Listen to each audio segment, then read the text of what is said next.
This is Winnipeg Sports Talk Daily with Andrew Hustler Paterson and Michael Remis.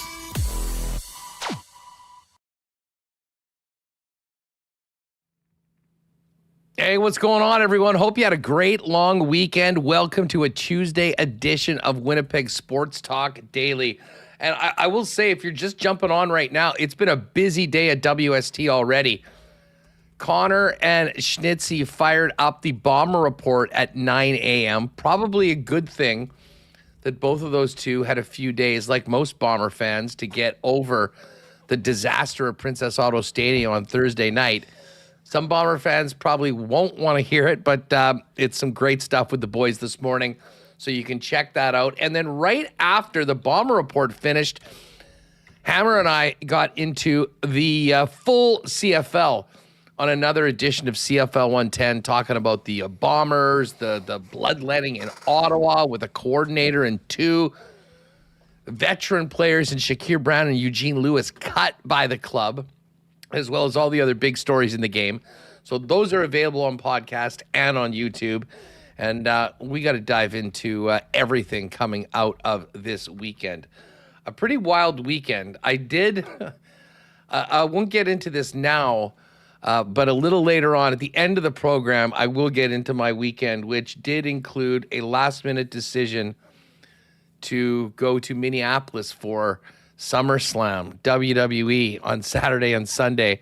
And I got to give a shout-out to my buddy Carter Chen. You all know him on Insta as the king of the foodies, Ritz Kraka. Had a great time down there. So I will get to that a little bit later on. But we've got a lot to get to today on the program. First of all, the big news in the city, and we found out about this yesterday on our ride back from the Twin Cities, the status of Teddy Allen for the Winnipeg Sea Bears as they host a playoff game on Thursday. The Sea Bears had a bunch of travel issues getting out to Vancouver on Sunday for their game. And while he has been released from hospital, he will require further diagnosis, follow-up care, and potentially surgery, which means he will not be available for our playoff game this coming Thursday.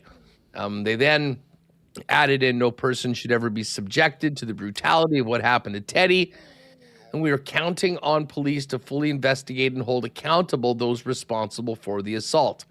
Our team stands with Teddy, and we're getting ready to win on Thursday. Obviously a serious situation. It was announced yesterday that the WPS Major Crimes Department was investigating this, as announced by the Sea Bears yesterday in their release. And certainly, it's good to know that he's out of hospital, but not out of the woods. And it's a disaster for the Sea Bears, who need their leading scorer and the league's leading scorer in a do-or-die scenario on Thursday when the team takes to the court. Joey Slattery is going to join us. We'll talk about this. We'll talk about the game. We'll look ahead to the playoffs and get the latest on that coming up. Mike McIntyre is also going to join the program. With the Jets news quiet right now, as it usually is at this time, Mike has been busy. He's been at the ballpark watching the Fish line him up and knock him down, make it 8 in a row for the Gold Eyes. And he was also there for an awesome night of racing last night at Assiniboia Downs with the biggest race of the year, the Manitoba Derby. So we'll get to all of that with Mike McIntyre. A little bit later on, MLB trade deadline has passed. Tarek Skubal is a Dodger. Here we go again. And the Blue Jays did make a bunch of moves. So we will connect with Rob Wong from Postmedia in Toronto and get his take on what the Jays did and what the Jays didn't do, as well as, some of the theories around a trade of Skubal well before the deadline for a package that didn't really seem to knock anybody's socks off. And I think Jake's going to join us a little later on as well. We'll see how he's feeling right now from Blue Jays HQ out there in TO. Listen, just before we bring in Michael Remis, want to thank everyone that's with us right now. Shout out to everybody in chat, all you podcast listeners. Appreciate you making us a part of your routine. And thanks to all of our sponsors that make the show happen each and every day. Of course, our partners at CoolBet Canada, Princess Auto, Boston Pizza, Chud's Power Sports, Clean Line Plumbing, Heating and Electrical, Manitoba Battery, Aikens Lake, Breezy Bend, Royal Sports, Little Brown Jug, Travel Manitoba, The Gold Eyes, Assiniboia Downs, Rowley's Transfer, St. Patel Dental Center. And a big shout out to my guy Roberto and his team at Santa Lucia on Main. Great to hear. They had that terrible fire. What was it? Almost 2 years ago now. And they're back. They're open. They're celebrating their grand reopening this weekend, August 7th to 9th at 1473 Main Street. So shout out to him. We'll tell you more about what's going on, but make a plan, especially if you're in the area. Got to support these local businesses getting back on their feet after, brutal circumstances like the fire. So great to have Roberto and the gang from the main location of Santa Lucia on with us, and looking forward to getting down there and see all the work they've done to get open again for the great people of West Kildonan and here in Winnipeg. We will get to a why not question of the day as well for Not Autocorp over at Waverly and McGillivray. Let's get Remo in here. And Remis, quite the weekend. How was your weekend, first off? Yeah, very good long weekend. Again, my son's birthday is a long weekend every year, so it's just been like a week-long celebration. But we got out to Winnipeg Beach, great weather, lots of family, good food, good times. And yeah, watched the CFL games. Great game Friday for the Alouettes, beating up on Ottawa, leading them to firing their defensive coordinator, as you mentioned, Gino Lewis cut. And we did have the two games on Saturday. Calgary, pulling even with the Bombers at 4-4, and Saskatchewan winning the rain-delayed or lightning-delayed game, weather-delayed, against Edmonton in front of a huge crowd at Commonwealth. So pretty good weekend. And then we did get the Teddy Allen news. You and I were texting. I was texting with family members asking me about it as well. And, I mean, we have this playoff game, biggest game franchise history, home playoff game Thursday, and you don't have the number one guy. That's a tough break for the Sea Bears. Looking forward to having Joey Slattery on, hearing more about, maybe does Xavier Moon get more touches now? They don't have to worry about sharing the ball, but certainly interesting there. And had a great, to answer your question, Jess, great long weekend. I don't know if it was as good as you at SummerSlam, but great in my own way. Yeah, no doubt. Definitely did have a blast, and the circumstances surrounding getting there were pretty hilarious as well. But we'll touch on that later on because we do have lots to talk about. Yeah, this Teddy Allen story is terrible. I was alerted to it, I guess, yesterday morning when the team put out their first announcement that he was the victim of an assault, and WPS Major Crimes was looking into it. But obviously, it was just said that it was in downtown Winnipeg. We didn't have anything more than that. And God knows, our downtown's taken enough of a beating over the last number of years. The publicity that comes along with that, led to a ton of questions as to, okay, wait a second, what the heck happened? And, we're now getting a little bit more details. I was just looking at the Free Press. The Free Press has not, to my knowledge, had any reporting on this yet. The Sun had a little something that basically just said more or less what the Sea Bears statement had said, the first one. Listen, I'm not going to big J it here. I have done, a little digging with some people that I know in the club scene and in and around. And, there's always a few versions of stories. So I really don't know. Chris D, shout out to Chris D. He's always on top of it. And, this is a little bit more on the on the second release that the Sea Bears have said. So, I mean, this is obviously a criminal investigation. And at some point, I imagine we'll have something from the Winnipeg Police Service on this, just the nature of it being sort of a public figure. From a basketball side of things, it's could not come at a worse time, Remis. I mean, we kind of laid it out. This team's had a really solid season. They were sort of up against it on Sunday and, weren't able to win a game that would have allowed them to play back-to-back home games if they'd won in the first, if they won their first one. Now it's a matter of just trying to get to Vancouver and get to that final. And they'll have to do it without a guy that, they call him Teddy Buckets for a reason. He's got more than anybody this season, single game.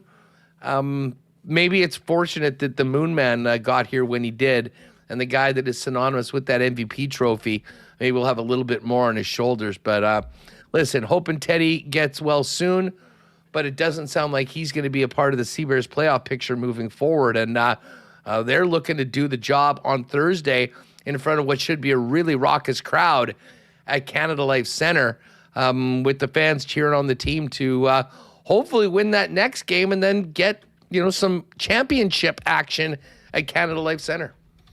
Yeah, it was, Simon Hildebrandt was on last week with us, Hassan, talked about how great the crowd is and also mentioned that, the Sea Bears have never even won a playoff game. I remember being at that first playoff game and I was like, oh yeah, they didn't win that game. Actually, I never showed this to you.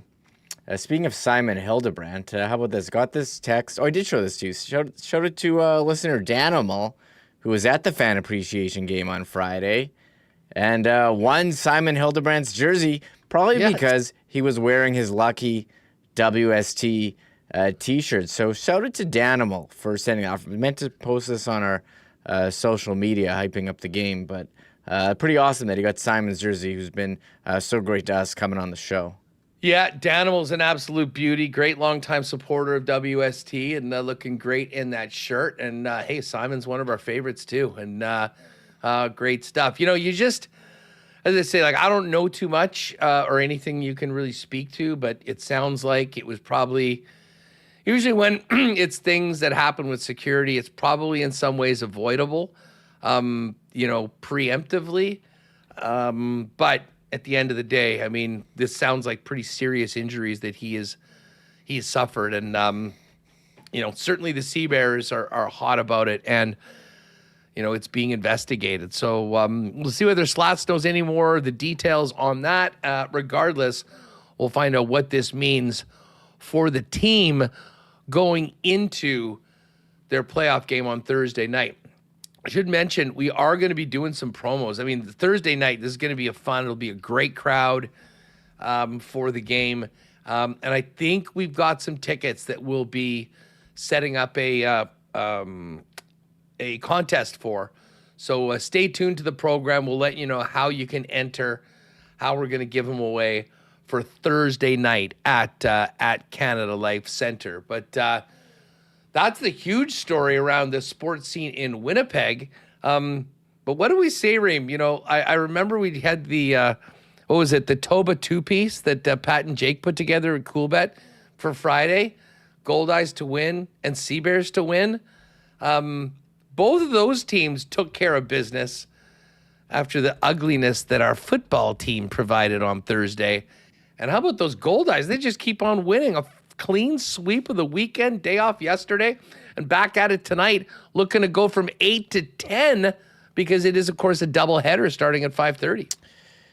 Yeah, just going back to Thursday. Everyone talking over the weekend with me just about how much the Bombers got dominated and how bad they looked especially on offense on Thursday, but also on defense, giving up almost 400 rushing yards is absolutely unheard of, letting Horvath run all over them, but just being so conservative on offense, giving Drew Brown the kid gloves playbook after, looking pretty solid there early on. He did have the interceptions, but It was a tough one, just in all facets of the game. Just the last 2 games got worked against Calgary and also against BC, against a guy making his first career start. Really rough. I know you and Jeff talked about it a lot on CFL 110. Zach and Connor went over it, but it was nice to have some positive news. The Manitoba Mosquitoes promotion by the Gold Eyes, extremely well received. The pictures of the jersey, I was rocking the hat last week, and they're winning all their games now. There's a big gap between them and KC, who was leading before, but now the Gold Eyes closing it. They're within 4 of KC and on an 8-game win streak. So the homestand continues Tuesday, Wednesday, Thursday, doubleheader tonight at Blue Cross Park, and Thursday, if you prefer, the Sea Bears are playing, but also the Gold Eyes got Throwback Thursday. So I got my throwback hat on today, so I'll be ready for that. So hey, the weather's still nice. Woke up this morning and wasn't quite, we were waking up, Huss, and it was like 20 degrees at 8 a.m. But this week is a bit cooler today, signaling, hey, it's already August. I got an invite to a birthday party in September, and I'm like, September? Like, that's like 2 months away. Why are they sending me an invite for a birthday party in September? But no, the summer's winding down, so enjoy it while you can here this final month. Yeah, definitely cooler today. 19 right now. It said it was going to be a high of 21. It gets back into the higher 20s as we go through the week.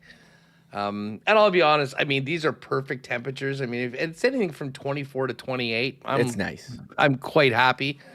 But it has been really, really hot so far. And I think July ended up being the most humid month on record since 1953. And that may be the start of actually Humidex ratings, if you will. So we will take it. But, we'll talk about just how all the great things the Fish have been doing in this upcoming homestand with Mike when he joins us a little bit later on. But, Remo, I wanted to talk to you about the Major League Baseball trade deadline, and we'll dive into what the Jays did with Rob Wong when he joins us a little bit later on. But let me ask you what your reaction was on Saturday night when you got the alert from Jeff Passan that Tarik Skubal was on his way to the guess who? LA Dodgers. I thought it was kind of lame that he's, the best guy available going to the Dodgers. And, you had the reports over the last week that that's where he wants to sign as well. And then you saw the return and you're like, could nobody beat this? It didn't seem like it was the biggest prospects out there. Does no team want to try and get the best arm to make a push? Is everyone just conceding this season to the Dodgers? I think it was kind of puzzling and confusing that they also did the deal on Saturday when the deadline was Monday. What's the hurry? That's my point on all of this. Like, could Milwaukee or Tampa or someone else not have upped their offer in the 48 or maybe 40 hours that was remaining leading to the deadline? Like, I have no idea why the Tigers were in such a hurry to trade Skubal to the Dodgers for what they got. And again, like, I'm no expert on every team's prospects, but when you reacted, or when you look to the reaction from around the baseball world of people that are really dialed in, half of it was, of course, it's the Dodgers. Myself, like I just said, hey, can we just start the lockout now? But others were like, this is a joke. Like, you're telling me that there was no better offer out there for Tarik Skubal? And I still think there probably should have and could have been, which makes me that much more puzzled as to why the Tigers decided to make the move when they did and not see if they could jack up the market a little bit more.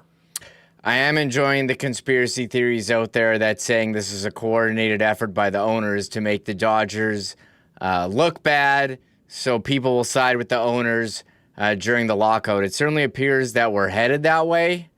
I do think there's a major problem in baseball, though, where a lot of teams aren't trying to win. I think there is certainly some economic difference there between the Dodgers and a lot of the other teams.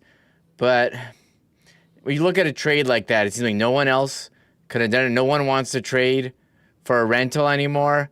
Left me kind of confused. and we'll see what happens down the road. And there's a lot of other teams out there who've got big payrolls that aren't as successful like the Dodgers. I don't know, like the Blue Jays this year or the Mets. But I'll give the Dodgers credit because they're actually trying to put a team out there that it's a winner. I know they have some advantages that other teams do not. But credit to them, I guess, for getting CEBL. I'm curious how this playoffs is going to go. I mean, the league is a joke right now. I mean, there's the Dodgers and then there's everybody else. And it just seems like the rest of the league is more than happy to let that happen. And the conspiracy theory is that this is actually getting fans for the first time really on the teams and the owner side of things. And this is only going to take that to another level. In chat, Johnny Wink City Bender said also, why would teams give up promising prospects for 2 months of CEBL? Well, to win the World Series. I mean, like the Milwaukee Brewers right now are a half game up on the Dodgers in the standings. I mean, they have a great team. They've got Mizurowski, who's going to run away with this NL Cy Young this year. Imagine having a 1-2 How would you lose? Rotation of CEBL and Mizurowski. Exactly. So, I mean, incredibly disappointing. Some would say predictable. And we'll ask Rob Wong about this a little bit later on. Jays did get into action, though, quite a bit, Reem. Well, first of all, I remember when the Brewers traded for CC Sabathia, and it was like the best 2 months of a pitcher anyone has ever seen. He's actually honored on the wall for those 2 months where he led them to play. I remember when the Astros traded for Randy Johnson. Like, this is like 1999, so I'm talking about a long time ago here. Feels like yesterday. And again, he was lights out for them. Like, you don't think having a guy who can pretty much not guarantee a win every fifth day would help you getting to the World Series. So, and we're going to talk with Rob. Like, the Blue Jays should have won last year, and they traded away a couple of the guys who you look at them every single day out on the field, and it gives you bad taste or bad memories. If it's Jeff Hoffman or even worse, Dalton Varsho, who, had IKF on third, whose, record batting average with the runners in scoring position was terrible in Game 6 and Game 7. I do like what the Blue Jays did. You trade away Gosman, but you got a guy who can help you for this year. He's got 2 more years of control, and Jose Soriano has been pretty good. So I like they traded away guys who are going to be free agents like Gosman, Varsho, and Jeff Hoffman's a guy, pretty good in, when you got removed from the closer role. But you look at him and you're like, Miguel Rojas, homered. I mean, has he even has he even homered since that Game 7 home run, Huss, this year? Like, he's not even an everyday player. Just that Game 7, it'll make you sick thinking about how many times you thought the Blue Jays had won it. Well, and Hoffman, Hoff has just turned into, he was just a lightning rod, if you will. And I totally get it. He blamed himself. He kind of owned it after Game 7 and was there. And this year, it's funny enough, had a couple brutal outings early, threw up all over himself in a game close to the midway point when the team was just on the verge of getting to 500, and they never really recovered. His games and his underlying numbers have actually been really good since being moved out of the 9th inning role to the 7th. So he goes to the Twins for a handful of prospects. And I don't think there's a lot of Jays fans that are going, I can't believe we got rid of Jeff Hoffman. But yeah, we'll run down to what the Jays did with Rob Wong coming up a little bit later on. But listen, Joey Slattery is going to join us right away. As I mentioned to you, our friends and our buddy Roberto, big WSTer, out at the Santa Lucia at 1473 Main, have been working diligently for more than a year to get back open after a fire damaged the neighborhood institution. Been closed down for almost 2 years, but the 1473 Main Street operation is back and in action, open every day at 11 a.m. till 11 and 1 a.m. on the weekends. But come in this week, and particularly the grand reopening on the weekend. They're going to have giveaways and promos all weekend long. You can win a pair of Banjo Bowl tickets, amongst other things. And they've got a free slice for you when you come in for the first 200 people this week. So get down to Santa Lucia, Maine. Congratulate Roberto and the team on all the work to get back open. And get in for a free slice, some other great prizes, gift certs, tickets, and more. And help the gang at Santa Lucia, Maine. Let everyone know that they are back in business after the fire, and it is great to hear. Great to have you guys with us at Winnipeg Sports Talk. Our friends at Clean Line Plumbing, Heating, and Electrical are ready for whatever comes their way this year, this summer for you.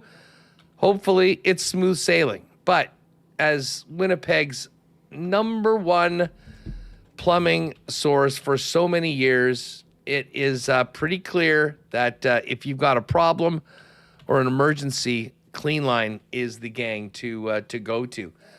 What you can do is visit them at cleanline.com for more information, but they are the go-to guys for plumbing, heating, and electrical services, and of course do have 24-hour emergency services.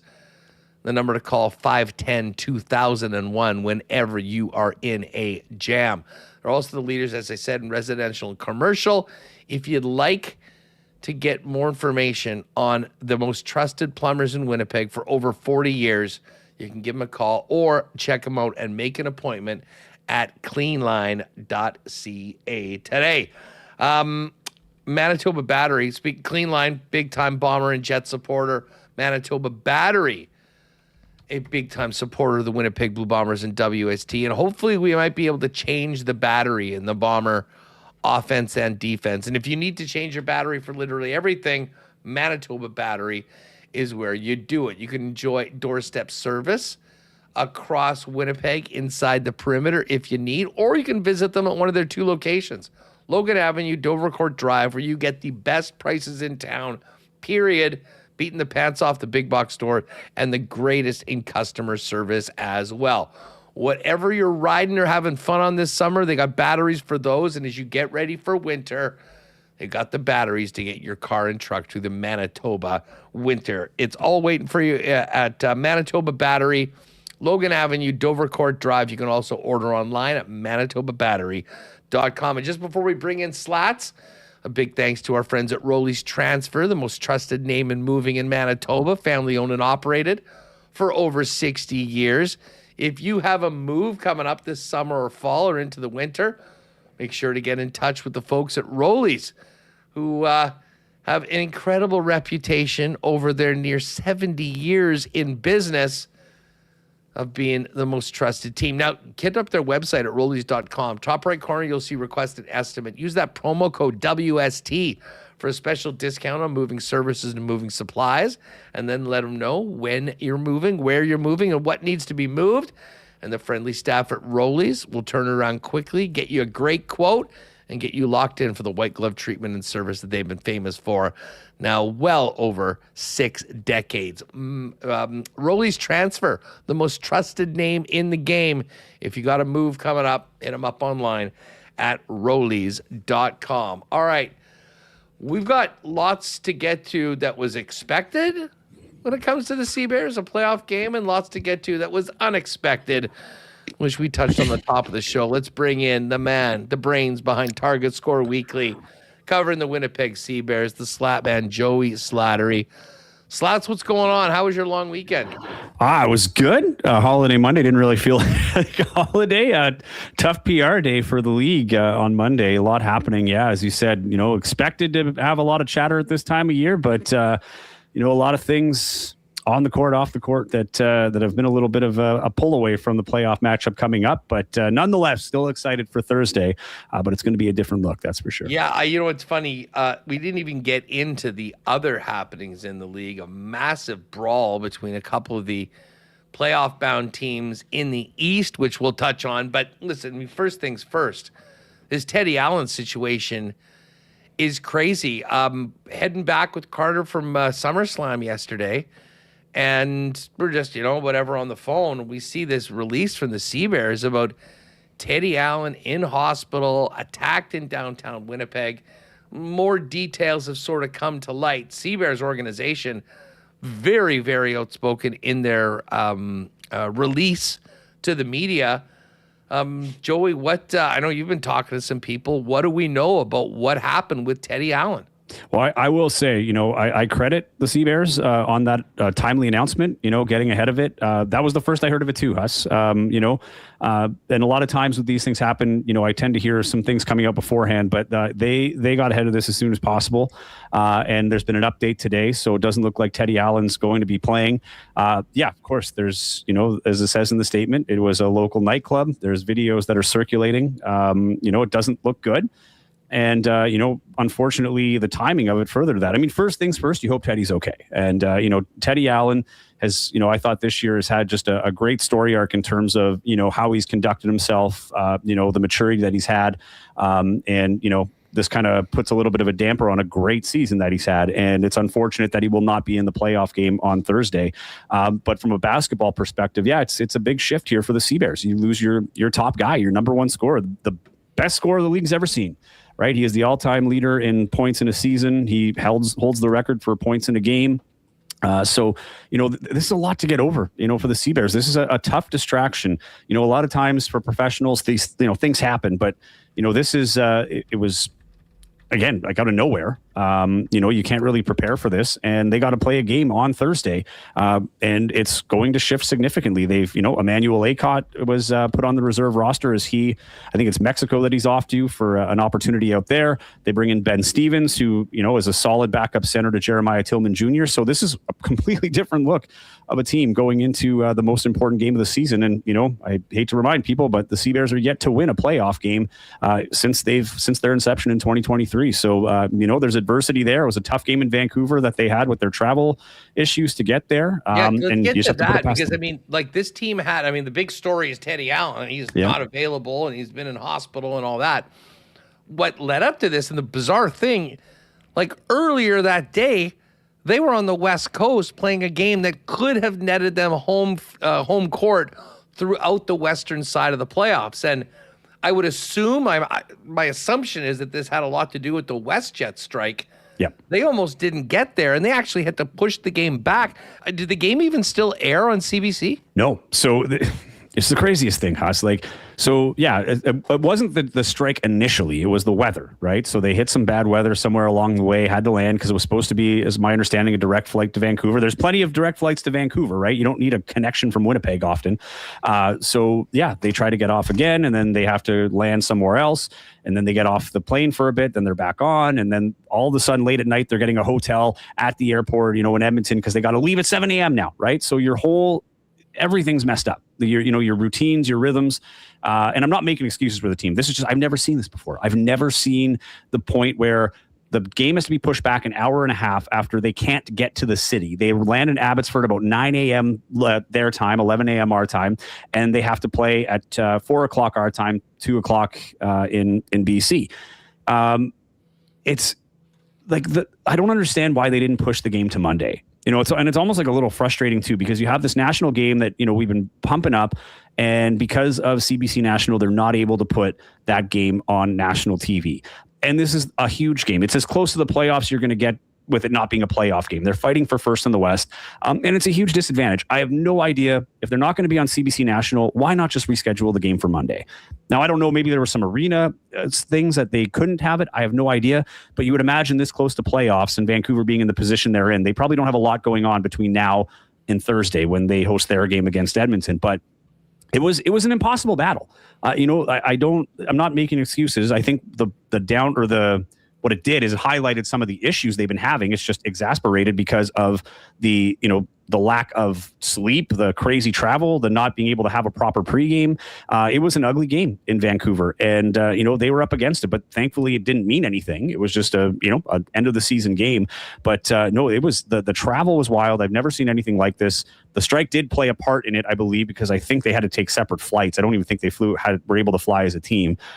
So it was a crazy last 48 hours or whatever, 36. I have no idea what the time sense is anymore. Last 24 hours have been nuts, and further to that. So this is a crazy story, but it's highlighting, I think, some issues here as we go into playoffs. Because here's the other thing, Huss. If Winnipeg wins and Vancouver wins, they have to go back to Vancouver, right? And they've just experienced how much of a nightmare it can be if things don't go well. So here's hoping that they have an easy travel schedule, because they play Thursday night and the next game would be Sunday afternoon. So again, if Vancouver wins and Winnipeg wins, Vancouver, they'll have to wait till the game's done in Vancouver to ensure that they're traveling, because that game is a 9 o'clock start local time. Then they got to make their travel plans to get there to play on Saturday afternoon. It's just a crazy turnaround. Yeah, Saturday. Yeah, that's just one day, one travel day in between these games, which basically made the importance of the game on the weekend even greater, in that you can assume that both of these teams are going to win their first 2 games. Obviously, you still got to take care of business. That was before the Teddy Allen news happened. But home court was going to be massive in that game. And now it's Vancouver's. And to complicate things, no Teddy Allen. Quickly, what happened in the game? I mean, it didn't seem to be close. I mean, Vancouver got out to a 17-2 run, right to start the game, and it was over from there. They just didn't have the gas. Winnipeg or Vancouver was having their way. They were slicing and dicing, whether it was in transition, in the half court. It's just, again, there have been some defensive issues that have been creeping up in the last little bit of the season, but that score is not reflective, I think, of Vancouver being that much better than Winnipeg. Again, it was worse because of the travel. But again, they have to do it again if that's the case, right? So, but this game was just, Vancouver having fun with Winnipeg. Like they were playing loose. They had all of the momentum on their side. They were able to sleep in their own beds, go through their routines, and they took full advantage. Credit to Vancouver. They knew that Winnipeg was coming in on very short rest, not even from a game, just physically speaking, and some chaos to get there. So Vancouver put them to the coals early and didn't look back. What I did like about Winnipeg's game, though, is they fought. I felt, I wasn't there in person, but watching it on TV, the body language didn't look terrible, considering they were getting blown out and everything that they had gone through. And they fought hard in the target score time. Like, target score time was extended because Winnipeg was just not giving up. And I think that was mainly to build some momentum into the playoffs, right? I think it took them a long time to get any kind of momentum. I don't know if they ever really got it, but I did appreciate the fight of the team and the competitiveness. And when the game was over, because we're going to get to this in a second too, there was no BS, right? The game was over. They shook hands. They got out of there and they got back home. Whereas in other games, we've seen that's not the case. So, they took care of the emotions, understood. They took it on the chin.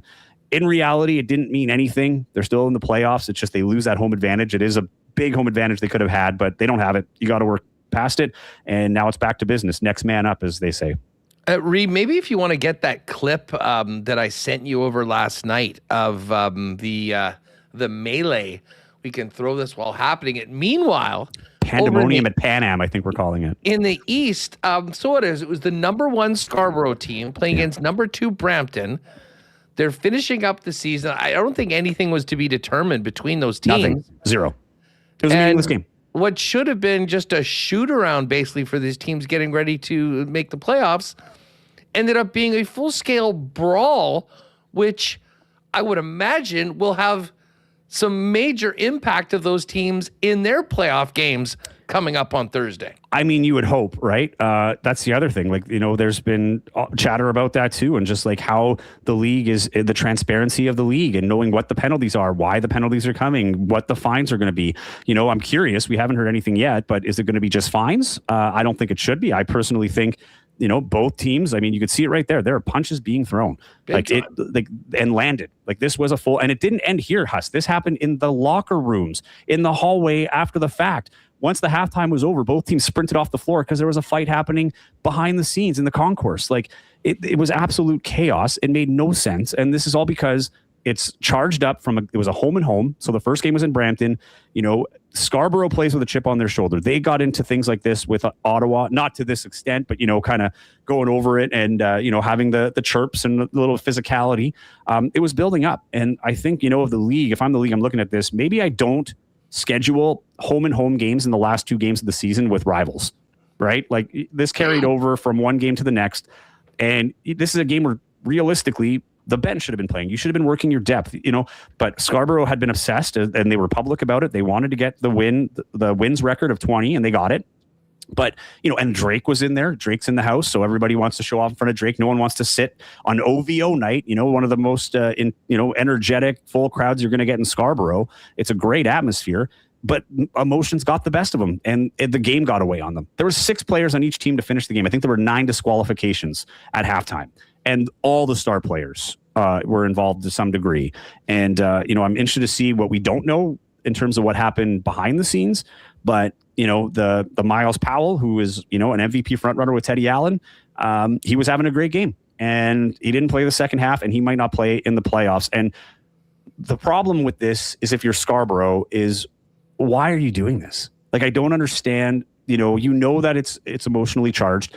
Is there not a conversation happening of like, hey, let's just get through this game. Let's go what we're really after, another championship. I mean, they might have shot themselves in the foot here before the playoffs even got started as the most dominant team in CEBL history. It's just a rough way to let it go, but this is what's been building for the last few weeks over time in the league. We've seen more disqualifications, more unsportsmanlike conduct or unsportsmanlike penalties and technical fouls. I don't know what the answer is, but I think there's a chance for the league to make a statement here and say, hey, you still have to play basketball. Like, this is not going to be, a Wild West league where we're just going to have fights all the time. I don't see that happening. And I think the league definitely has to put their foot down with this. And if they do, again, we'll have to wait and see. I don't know where my confidence is at with it, but if they do, it totally changes the landscape of the East. And, the 2 bottom teams become the 2 favorites, which is a weird thing to think, all because a bench brawl happened in basketball on the last game of the year that meant absolutely nothing. Nothing. It wasn't going to change home advantage. They were all locked into their spots, and they know that they're playing Thursday. And it blows my mind that both teams lost their cool to that extent, knowing that what's on the line. The silver lining in this, I love the passion. They hate each other. The rivalry's there, but at the same time, if you really care, you got to go after the championship and not get personal retribution. Yeah, well, listen, I mean, there's so much talent in this league, which is a great thing. There's also a reason why some of these guys are in this league, and it's because they make some very poor decisions, whether they be on the court or off the court. And that's made for a very, very bad Sunday to finish up what had been a great season for the CEBL. And you know who's laughing through this all? The Vancouver Bandits. Yeah. Because they're sitting back chilling. They've got the 4th seed on Thursday. Who knows whether the Sea Bears, without Teddy Allen, will be able to make it through? And who the heck knows what's going to be left of these rosters in Scarborough and Brampton for the playoffs right now. For the Sea Bears part, though, Joey, they have to focus on Thursday. Without Teddy Allen, maybe thank God the Moon Man showed up when he is. Is this going to be the Xavier Moon show to really put this team on his back against the Saskatoon Mamba? I think so. And that's the silver lining of Xavier Moon. And we have seen, and Teddy in the last few games hasn't really been playing that well, right? Like, his efficiency has gone down. He's not been hitting shots. He's been struggling since that 54-point game. And Xavier Moon has been able to carry the load, right? And that's what he's here for. Like, he was not here to be the number 1 guy, but he can be, and he's willing to be. But, it was the Deadpool Wolverine, as they said, right? There's also an added motivation here. I think the guys are, there's probably a little bit of rattling here. And, the amount of media at practice today was not what we're used to seeing, and they weren't really interested in the playoff push. Let's put it that way. But, this is something that could rally a team together. And the other thing I'll say about Xavier Moon is his leadership. Like, this is a veteran guy who's played in the NBA, who's got a great reputation and is a strong leader. And I think he's going to be able to round them up and say, like, hey, let's just go play basketball the way we're supposed to. They also brought in Ben Stevens. The other big thing was their size, right? They got kind of pushed around with Vancouver. Well, now they got someone to help, shore up the front court with Jeremiah Tillman Jr. I really like that pickup. Yes, they lost Emmanuel Acott, and that's a tough one too, because he's played a good role for this team. But I think there are more than enough players that are ready to step up. And with Teddy gone, everybody knows they're playing. There's no import issue anymore, right? There's 5 import players. They can all dress. They don't have to go through the decision of who they're going to cut. So, the Trey McGowans and the Jelani Watson-Gales of the world, like they're both playing. There's none of this, am I playing Thursday or am I not? They can both go through their routines and get through this. I don't think it's a foregone conclusion by any stretch that Saskatoon's going to win this game. Saskatoon is playing their best basketball. I think they have one of the best coaches in the league that is, have them playing their best at the right time. But I still think Winnipeg has more than enough without Teddy Allen to win this thing. And this is how that team was built. With or without Teddy Allen, this is a team that still many consider a contender in the West. And if they can get through that Saskatoon game, one step at a time. You can't even think to Vancouver in the travel. You have to get through that Mamba game. And who knows? Edmonton is coming to Winnipeg and upset Winnipeg, right? When they were the bottom seed and just got into the play-in game, and Winnipeg lost their home advantage in 2023. This is a team that knows how to upset, their championship pedigree too. They have 2 championships as well. And Jordan Baker, the head coach, was playing on those teams. So they have a culture that they're not intimidated, and they have zero pressure going into Vancouver. So, I'm not ready to write off Edmonton just yet either. I think it's going to be a very, very entertaining playoffs in the West.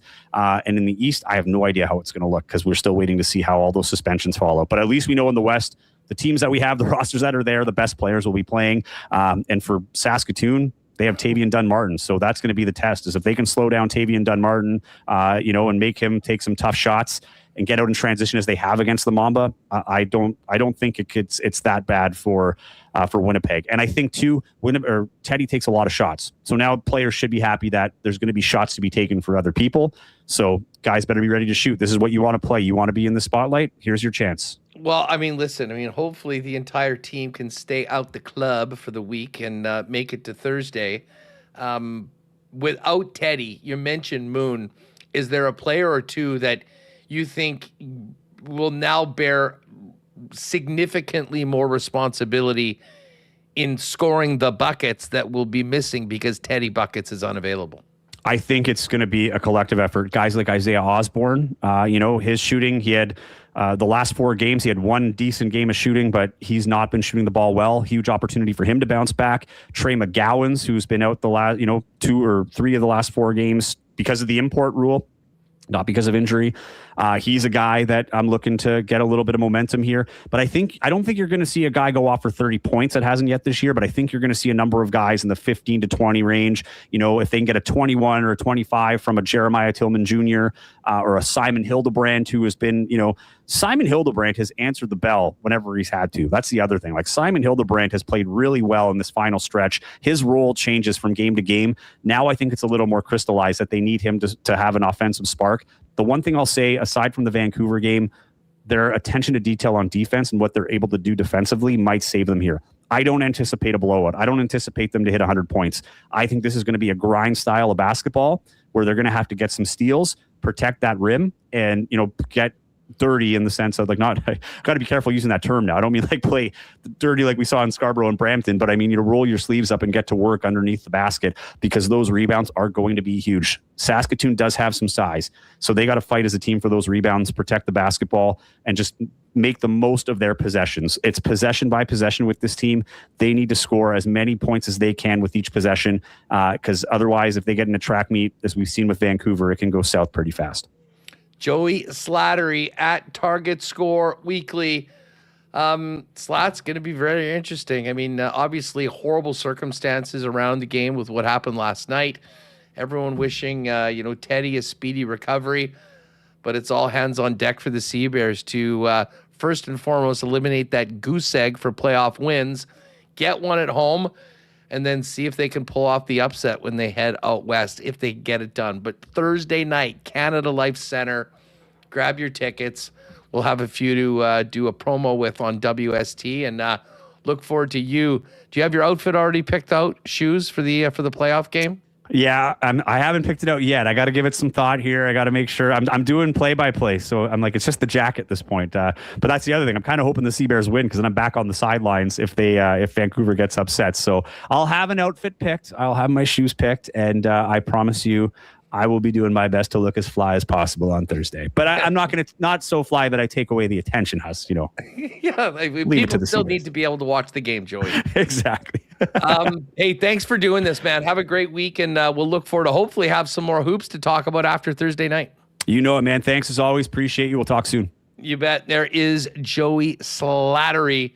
And again, Target Score Weekly on Instagram. Joey will have plenty, I'm sure, leading into the game. And obviously, as more information becomes available on what happened with Teddy, we'll have that.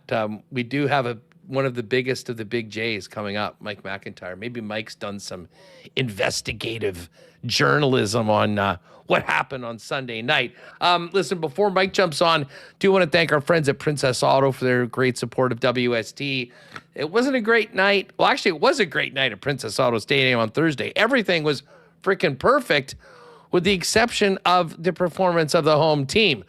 One thing I can guarantee you is that you'll be blown away by the new Princess Auto flagship store, 500 Panet Road, with 105,000 square feet of literally everything you need to complete the projects on your list or start something new.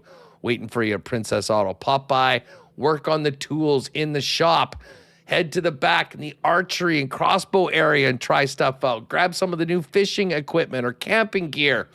And definitely come hungry and try one of the amazing smash burgers they've got or a morning breakfast sandwich. It's all waiting for you at the new home of Princess Auto in Winnipeg, 500 Panet Road.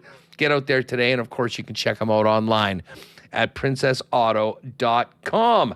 The gang at Chud's Power Sports had a big weekend. Everyone was up in Gimli for the Icelandic Fest.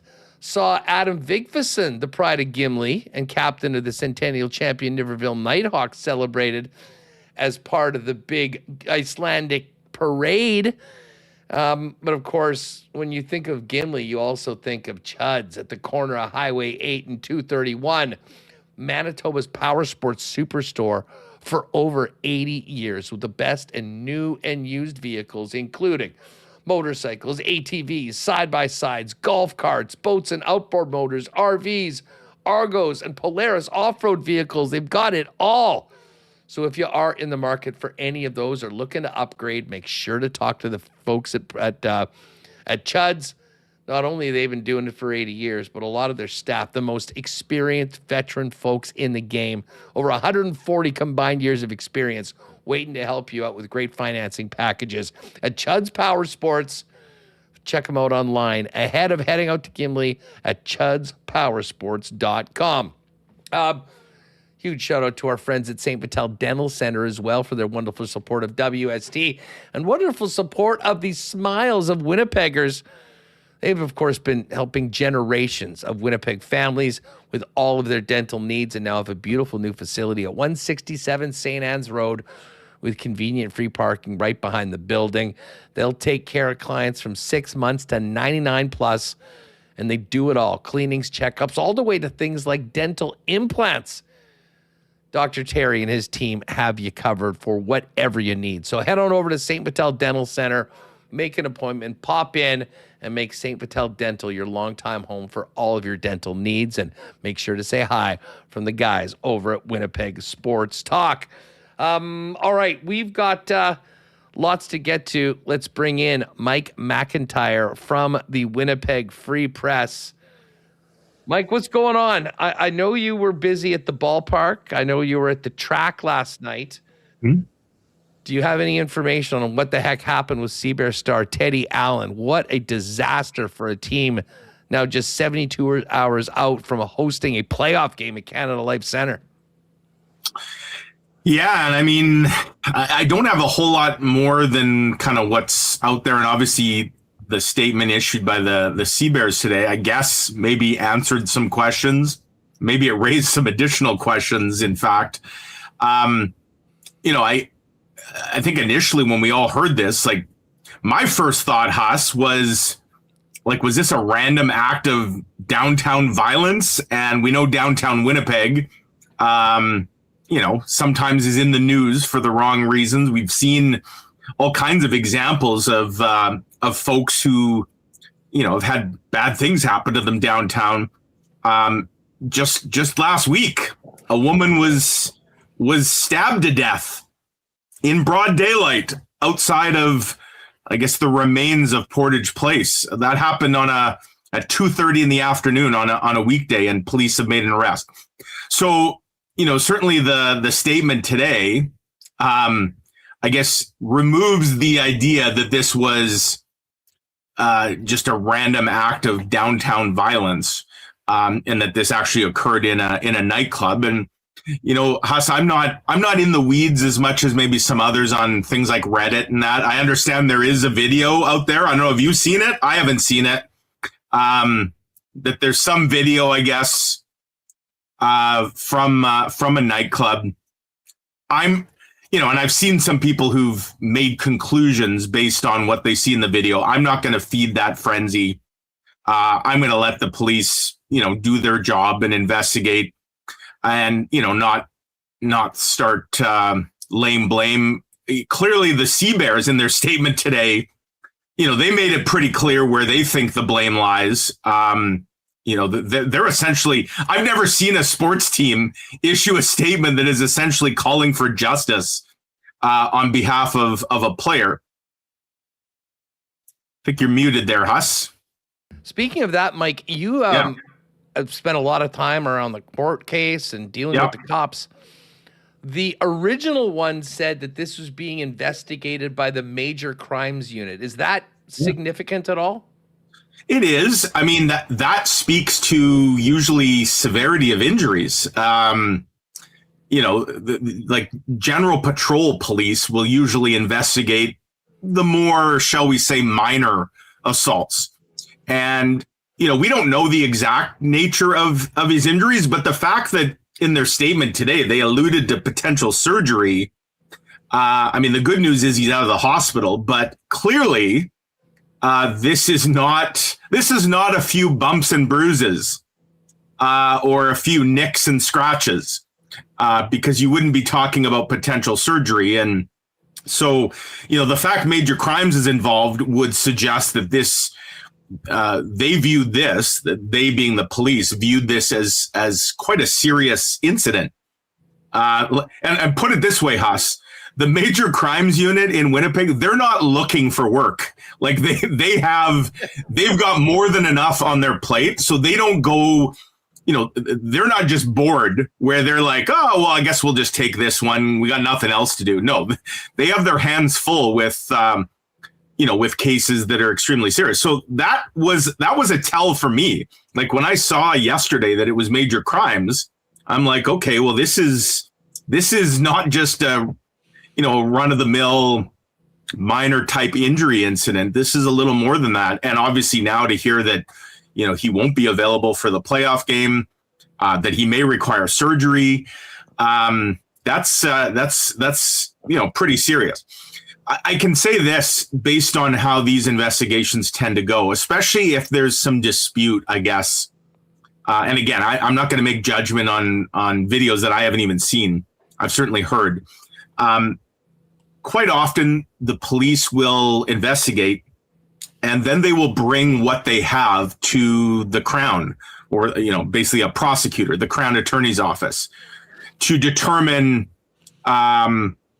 if what happened here rises to the level and essentially is a case that they would take of whatever the charge may be, whether it's assault with weapon, aggravated assault, all the way up to really serious attempted murder and obviously homicide cases. So, it's early, and I would also expect, Huss, this is probably going to take a little bit of time, especially if there are multiple sides to a story. Let's put it that way.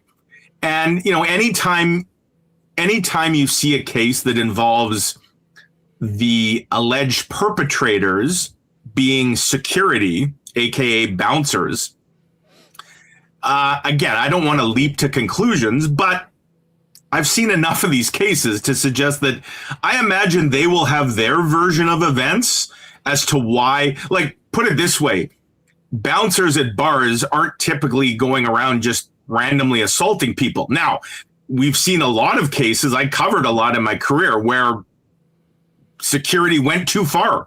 I covered homicide cases where people died as a result of an encounter with a bouncer at a bar, and the police and the Crown and ultimately a judge and or jury determined that that the bouncer or bouncers went too far. So I'm not absolving them. And again, we don't know any of the facts specifically of this case. I'm just saying these tend to be a little more complicated than just a random, guy runs up on a street and sucker punches or robs or knifes somebody. So it seems to me that there's some nuances here and probably very different statements that I suspect this could drag out a bit. And, we may not see word of a charge like immediately, because it may have to go up the ladder. And, at the end of the day, if the Crown feels there's enough here, it's not for them to decide guilt or innocence. That's ultimately for the courts to decide. And so the standard of whether to lay a charge and what that charge should be isn't the same standard that you need to prove, guilt beyond a reasonable doubt. But obviously, this is a very messy situation. Huss, we've seen a lot of cases lately where Winnipeg's made headlines, and some of them involve sports teams. Like, look at the bus. I think it was Lake Country that had their bus torched outside Blue Cross Park. And, that was a random arson where the police made an arrest. We just saw last week the two cyclists cycling across Canada for mental health that have their bikes stolen while they're outside the CBC doing an interview. You had the Ghana Pavilion have all their costumes stolen. There's been a lot of incidents that have put Winnipeg in a poor light, and I got to think this is another one, right? And I'll just conclude with this as somebody that's covered pro sports now for a decade, and let's face it, most of the pro sports other than the Bombers, the action is happening downtown. The Manitoba Moose, the Winnipeg Jets, the Sea Bears. You got a lot of these players are living down there. Visiting teams stay down there. I've wondered for some time, again, just given what we often see happening in our city and around us, like at some point in time, I figured we were going to hear a story about, maybe something that didn't go too well involving an athlete. This, though, again, this involves a bar, a nightclub, bouncers. So this isn't, I guess, the story that maybe some were expecting. But maybe we shouldn't be all that surprised that, eventually something like this has happened, because we see stories like this quite often involving just general members of the public, right? And these athletes, they're living and their lives among us. So it's not a huge shock, I guess, that they might run into some of the same problems that regular folks do. Yeah, well, listen, it's certainly unfortunate. And you mentioned that, there has been, a lot of things that have not been on the positive side of the ledger happening down there. And this certainly is one of them. And obviously, just from a sports standpoint for a moment, taking away the severity and the chart, the investigation and all that, a really tough blow for the Sea Bears because, by all accounts, Teddy certainly had his issues in his first run through with the Sea Bears, and it was well documented why he was shown the door, despite being one of the best players in the league. Yeah. And by all accounts, had come back this year, had fit in perfectly with the team, had been, a great teammate, had been kicking ass on the court.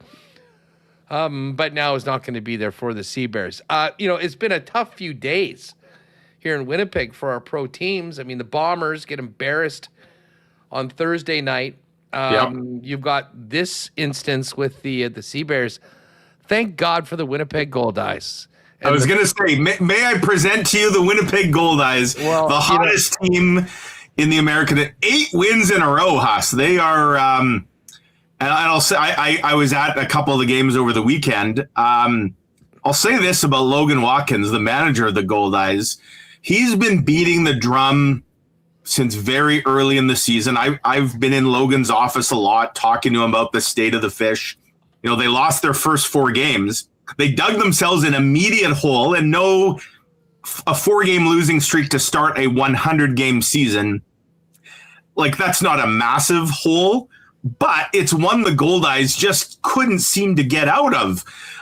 They'd win 1, then they'd lose 1. They'd win 2, then they'd lose 2. they were just kind of stuck in neutral, spinning their wheels. But Logan Watkins, he repeatedly said to me that he believed in this group, that they were better than their record. But you hear that a lot of times from managers and players, and then nothing changes, right? Well, something changed. And, I can pinpoint a little bit. To me, the big change for the Gold Eyes, like the bats have been good all year. The offense has been there. The starting pitching was pretty much a disaster through the first half of the season, but they've finally hit their stride. And, it's not that they've brought in new arms. It's just the arms that they had are, I think everybody settled into their role a bit more. And for those who maybe don't follow the Gold Eyes a ton, what their starting rotation was projected to be on opening day, 3 of those 5 starters are gone. One signed in Mexico, Landon Barraza. One was signed by a major league organization, and another was injured. And so, they had to scramble, and they were pulling guys out of the bullpen to make spot starts, which ended up being a lot of spot starts. Like, there was a time when they were running every 5 days, 3 out of their 5 starts were bullpen games, which that's tough on any team, especially in independent baseball, when your roster, you don't have a farm team that you can call up from. So guys have really settled into their role. A few bullpen guys have turned into really good starters.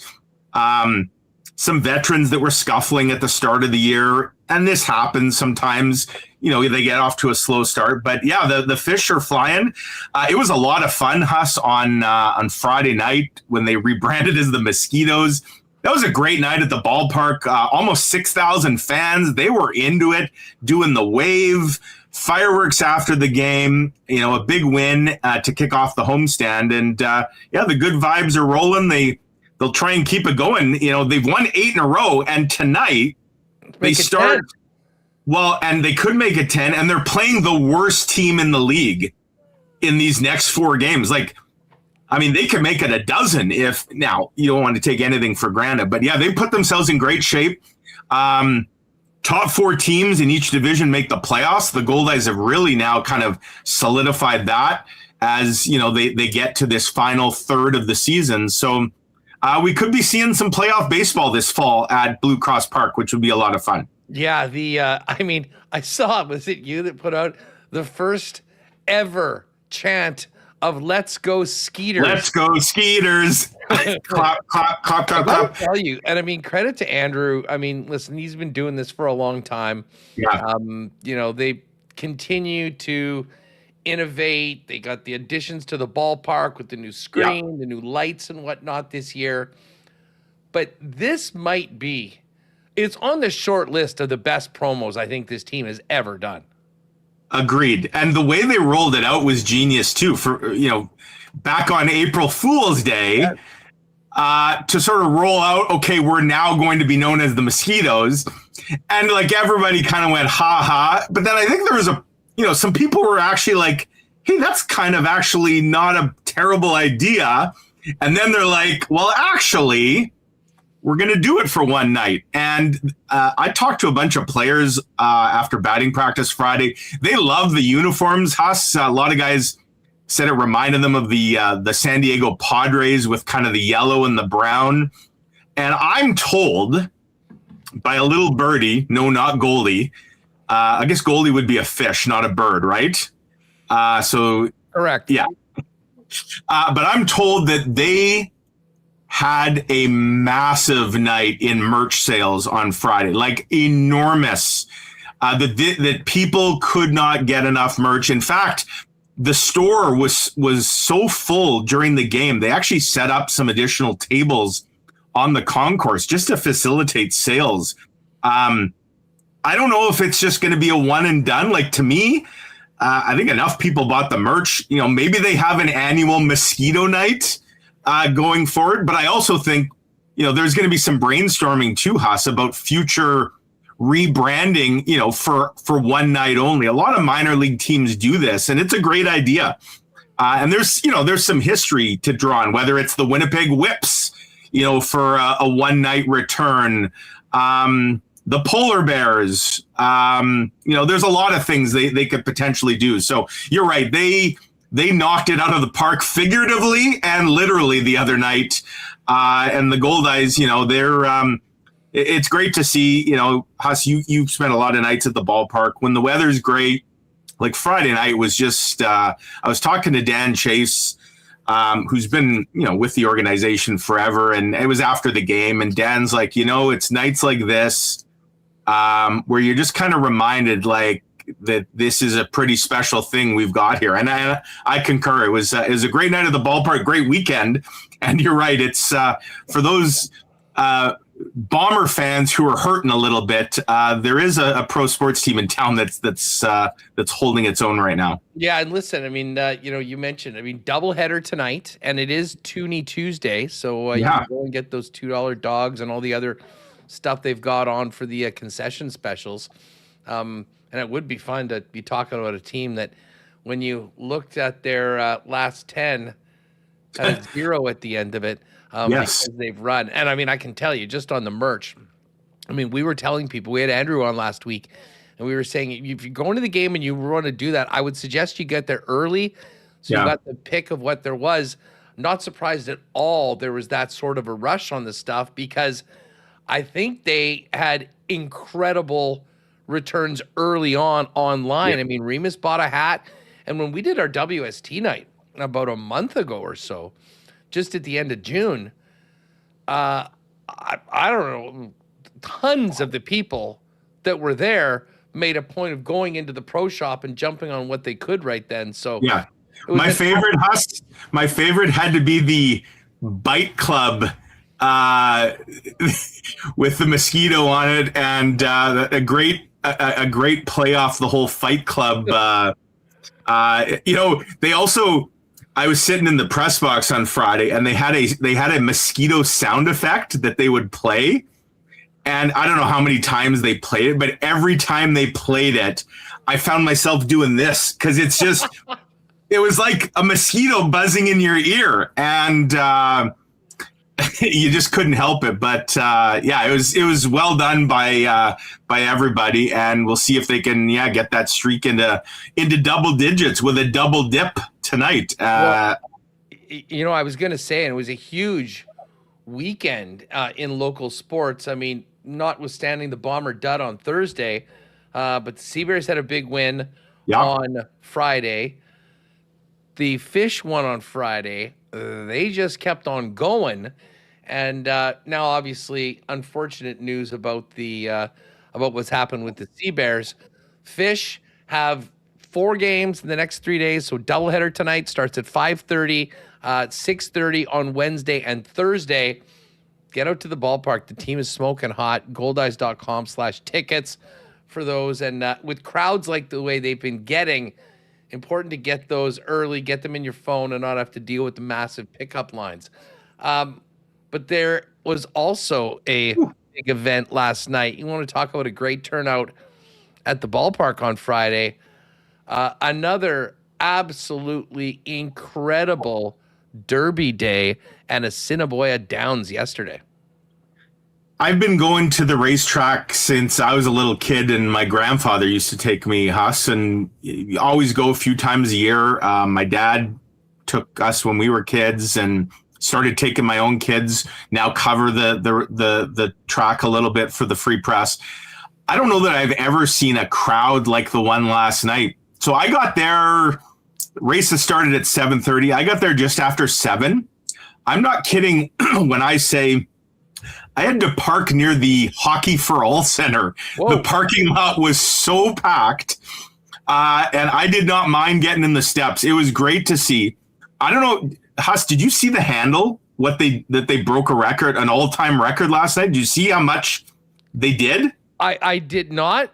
They were expecting that jackpot pick 5 to be in excess of $2 million. Yeah. And there were some big stakes races in addition to that. Fill us in. So the all-time Manitoba Derby record, which they set last year, was $3.9 million in wagering. The all-time Assiniboia Downs record, which was set back during COVID, believe it or not, was $4.1 million. And people may say, how did they set a record during COVID? Assiniboine Downs, you may recall, was one of the first tracks to get going. Yep. And they didn't have spectators at the time, but what they did have is a virtual monopoly on online horse racing. And, that's where they really expanded their footprint around the globe. And, they did a record haul on one particular night, and the numbers in general, like you talk about COVID, and obviously it had a huge impact on a lot of businesses and industry.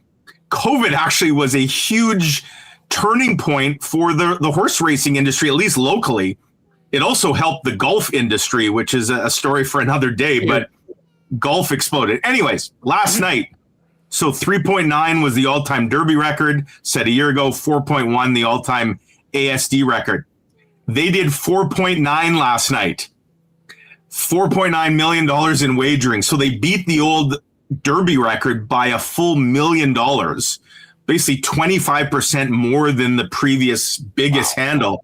And they also smashed that COVID record. So it was enormous. And there was 7 races last night. I mean, honestly, Huss, like almost every race was like a thrilling.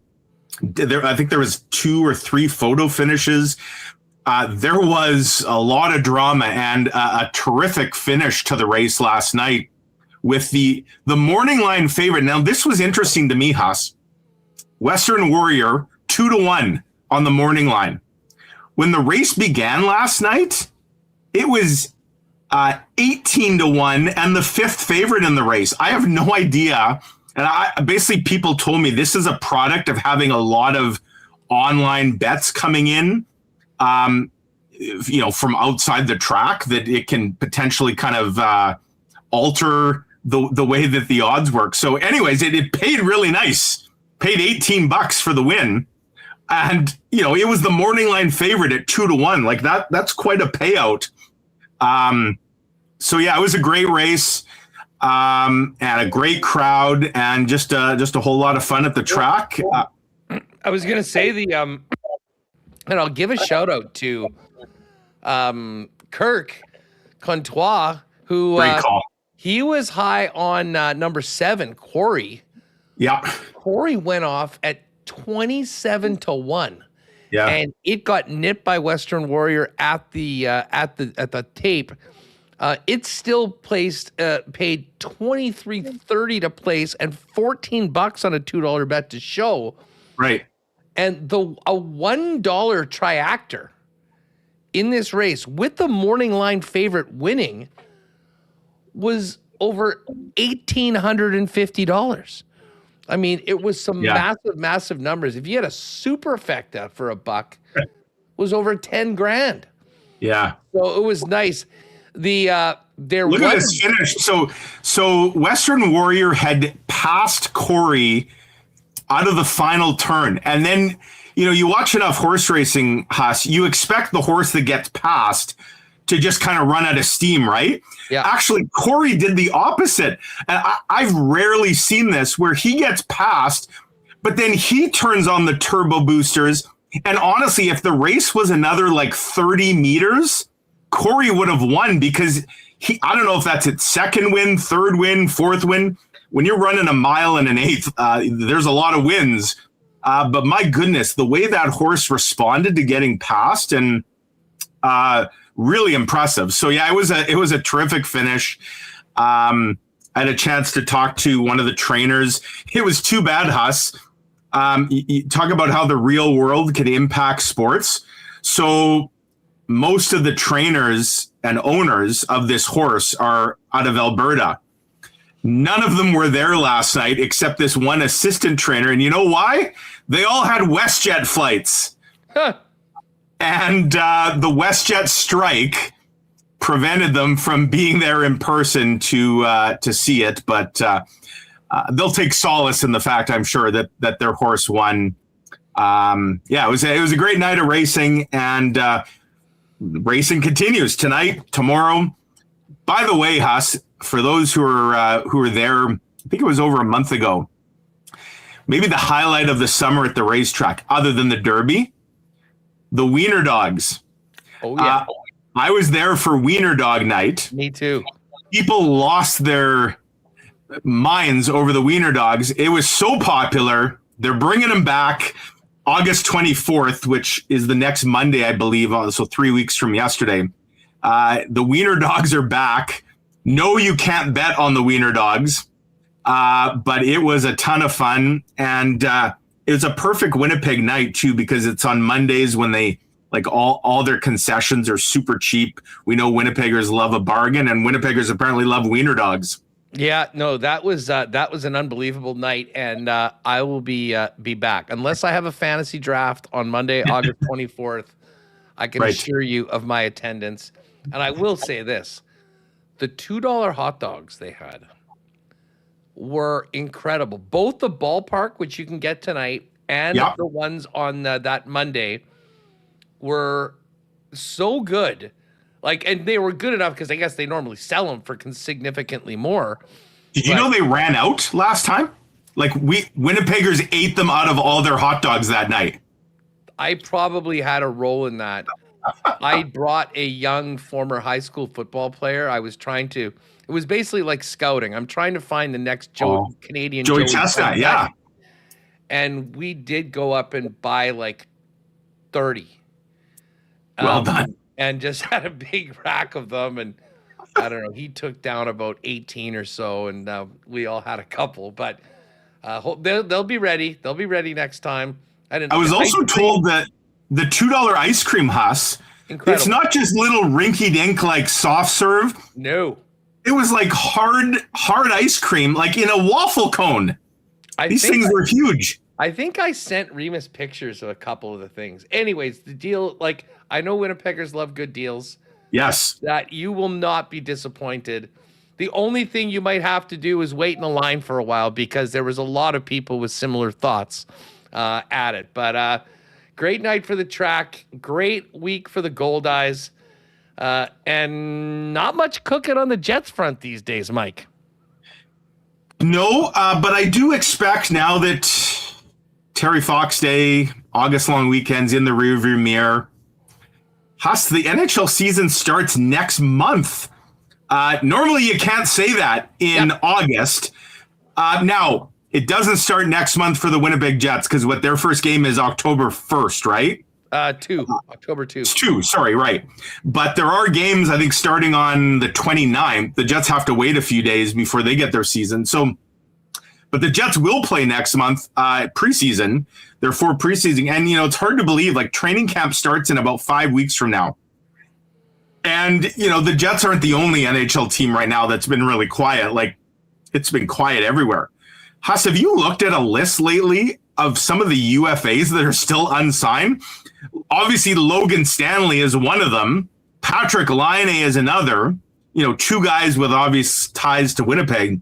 I'm not saying that the Jets are going to be in on either of those, but there's a lot of big names out there that either misjudged the market entirely and thought there would be more of a market for them, or thought that teams would hit a price point that clearly they have not. And I have to think are now, having some sober second thoughts. So just to use an example, like Logan Stanley, there was talk last season, Huss, when Stanley was having a career year here in Winnipeg about, $5 million a year at like 5 years, 6 years. What's the market now for him? Like, does he have to take like a 1 year, prove it deal, or does he have to come way down off his salary ask? Like, I know that the cap has gone up, but if you also look around the league right now, like, there's a lot of teams that are already pretty tight to the ceiling this year and not a ton of money to necessarily start throwing around. So I have to wonder how nervous some of those players are, or if they're going back to their agents, now that we're into August, saying, what the hell, man? Like, I thought you said this. Like, huh? But I do think business will pick up league wide. Like, I think you're going to see some additional signings over the next couple weeks of guys that maybe you thought would have been gone by July 1 or 2 or 3. And that also could facilitate some additional player moves, such as trades. Like, it seems to me that these next few weeks, Huss, are when GMs, they maybe they take their feet down that have been up for a little while, and they really start to laser focus on the season that's coming up, what they have, maybe what they still need, what they can afford to spend. And so could we get some, I expect, if nothing else, the rumor mill will pick up a little more speed again on the Connor Hellebuck front. Whether that means there's a move, as you've said many times, Huss, and I agree with you, there's not necessarily urgency for the Jets here. They can afford to be patient. I still think Connor Hellebuck is going to get moved. Obviously, with each day that brings us closer to the start of the season, there's a part of you that thinks, okay, maybe that's not going to happen this summer. But there is still enough time, and I do think NHL GMs are probably coming back from the cottage and rolling up the sleeves and getting back to business here in short order. Yeah, no doubt about that, Mike. Just on that list of free agents, I mean, Sportsnet's got a thing. Stanley's number one on it. I mean, I do think there probably was an element of, well, hey, there's going to be more money out there for him. Like, it's a great time if you're Bedard or Carlson. Yeah. Or Macklin Celebrini, but there is a squeeze on this middle to lower class right now.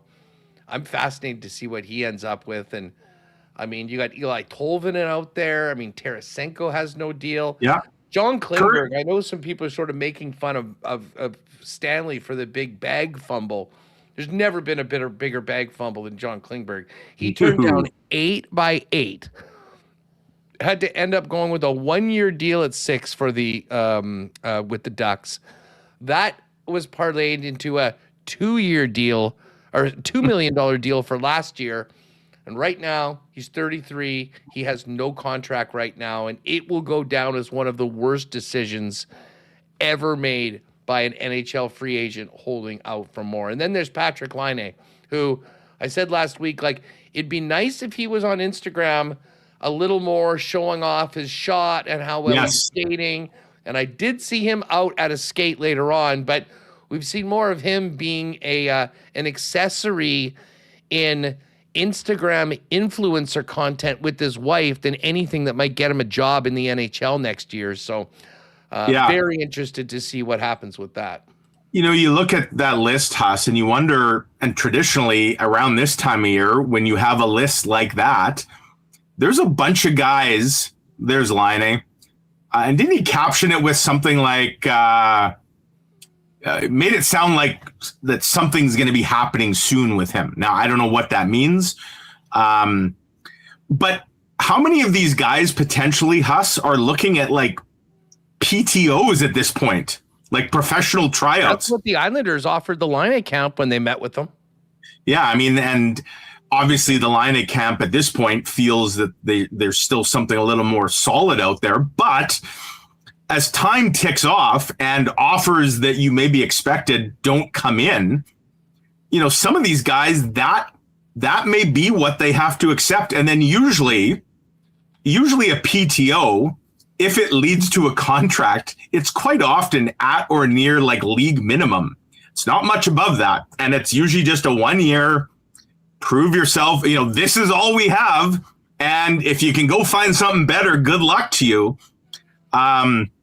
We may be in that category with some of these guys where you just wouldn't have expected that. But it just shows in a lot of ways, Huss, like the league is becoming younger than ever. So whether it's a guy like Tarasenko, who I think, didn't Tarasenko have like 21 goals or something last year? I think of all the guys left, I think he was the most productive offensive player. But I mean, that's the nature of the game, right? Like, he had 23 for the Wild, and wasn't on the power play very much. No. So, yeah, it's for whatever reason the market has dried up rather quickly here, and it's like a game of musical chairs, right? Well, for some of these guys, the music has probably stopped, and there might not be a chair left for them. And so a PTO may be, or going to play in Europe or something like. So, we'll see what happens. Like I said, I think some of these names are still big enough that you're going to see deals. It may not be for the term or the money that they or others expected.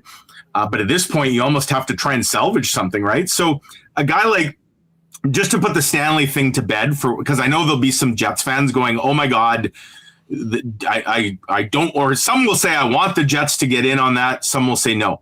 I see no world now, not with Mario Ferraro being signed. No. There's no world where Logan Stanley comes back to Winnipeg, at least in my eyes. Now, unless, Huss, do you see something that I don't see? I just don't see any chance of that. Not with what the Jets now have. No, it would take some sort of an off-season, season-ending injury by somebody, on the blue line right now, where all of a sudden they've got a hole and they don't feel they have the depth for it. I do think the Jets need to get far tougher.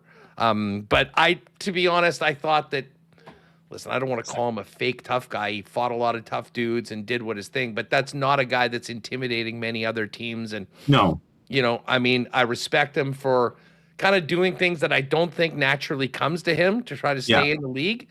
But I think we're seeing right now that I think a lot of other teams don't really feel like that is who he is. And that's why he's there right now. Mike, great convo as always. Have yourself a great week. And hopefully we'll see you down at the ballpark over the next few days. You bet, Huss, because I want to pick your brain about the weekend you had. I was a little jealous. You know me. I'm a WWE guy. I'm a big wrestling fan. I must admit, the thought had crossed my mind last week, especially when I saw that they were discounting some last-minute tickets. I had pondered heading down. I ended up watching it on Netflix. I was very entertained by what I saw over the 2 nights, and I was living vicariously through you and Carter Chen waving the Winnipeg flag, doing us proud at SummerSlam. Looked like a real fun time. Oh, I saw another Jets fan that was waving the flag, had a Jets championship belt. Nice. That was being worn, and an outrageous T-shirt as well that said 2-seater, and it had an arrow up and an arrow down. No, I'm like, is that not just the most? Listen, there's a lot of interesting people watching at events like that. Yeah. I will get to that story of just how that all came to be at the end of the program, but we got to talk baseball deadline. Rob Wong's about to come up, so awesome. Look at this. This is our newest. This is Ruby. She got the longest tongue in the world. This is our sweet Ruby, our third. She's a great little sister to Piper and Bodie. Bodie, who's 12, Piper, who's 5. So yeah, this is Ruby. She's got the biggest ears in the world. Huss, our Wi-Fi has never been better than since we got Ruby. Our reception on our TV is tremendous. I think it's her ears that are doing it. Love it. So cute. Mike, have a great one, pal. Thanks again. You bet. Take care. Hey, so yes, ASD tonight and Gold Eyes doubleheader tonight, 5:30, 6:30 tomorrow and Wednesday. Got to give a shout out to T. Konopali. We were mentioning Chud's Power Sports up in Gimli. T. Konopali with a really nice super chat says, so talking Gimli, huge shout out to the new management at the track, Motion Performance Raceway, making drag racing great again. Hashtag Go Camino. Looking for sponsors, LOL. T. Konopali, big drag racing guy. And it is great to hear that the track is back over in Gimli. Hey, folks, we got some great Major League Baseball coming up this week as the push now post-trade deadline continues. Big games for the Jays if you're still holding out any hope that they can get going. It's also a huge week in the Canadian Football League. And despite the Bombers not playing, we'll be doing some scoreboard watching and game watching. And there's no better place to do that than your local Boston Pizza. The most elite sports bars in the city. I was literally living at BP Taylor for the World Cup. And I can't wait to do the same thing for NFL coming up. And, of course, right now, some big games in the Canadian Football League. So when you're getting together with your gang for a few, make sure you pop by your local BP, ice cold schooners, world famous BP wings, ice cold or gourmet pizzas and more. And you never know, you might want to stick a 20 in the VLT because crazy things happen at Boston Pizza. I'll be eternally grateful for my SummerSlam weekend thanks to a certain machine at the BP Taylor for a Friday night. We'll fill you in on that a little bit later on. Royal Sports is ready for hockey season, folks. We're now officially into August. Guys are back on the ice. Training camp starting. Tryouts. As you get ready for hockey, you can get it all done for the season at Manitoba's biggest hockey superstore for over 50 years, with hockey players working the department to make sure that you get the right equipment fit for the player that you're suiting up for. Get on down there and get ready for hockey season at the only place you need to go, Royal Sports. They've got it all from, Tim Hortons, Timbit kids starting to pro goalies. They handle them all at Royal Sports. And while you're at it, there's still lots of summer left. Soccer, softball, baseball, tennis, tons of bikes, including e-bikes, all waiting for you at Royal Sports. Follow them on Instagram at Royal Sports Winnipeg for the latest merchandise drops and sale information. And hey, just because August long is past us does not mean that there's not plenty of time to see our beautiful province in the summer. If you're planning your next adventure, start with Travel Manitoba.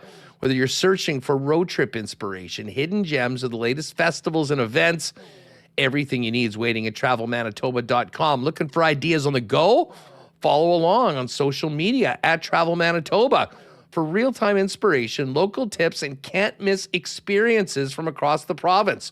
Or if you prefer a personal touch, stop by one of their visitor information centers at the Forks in Winnipeg. All right, Jake Bowen-Moss is going to join us in a bit. We'll see how he feels about what his Jays did at the deadline and fill you in on the latest on our CFL Pick'em contest.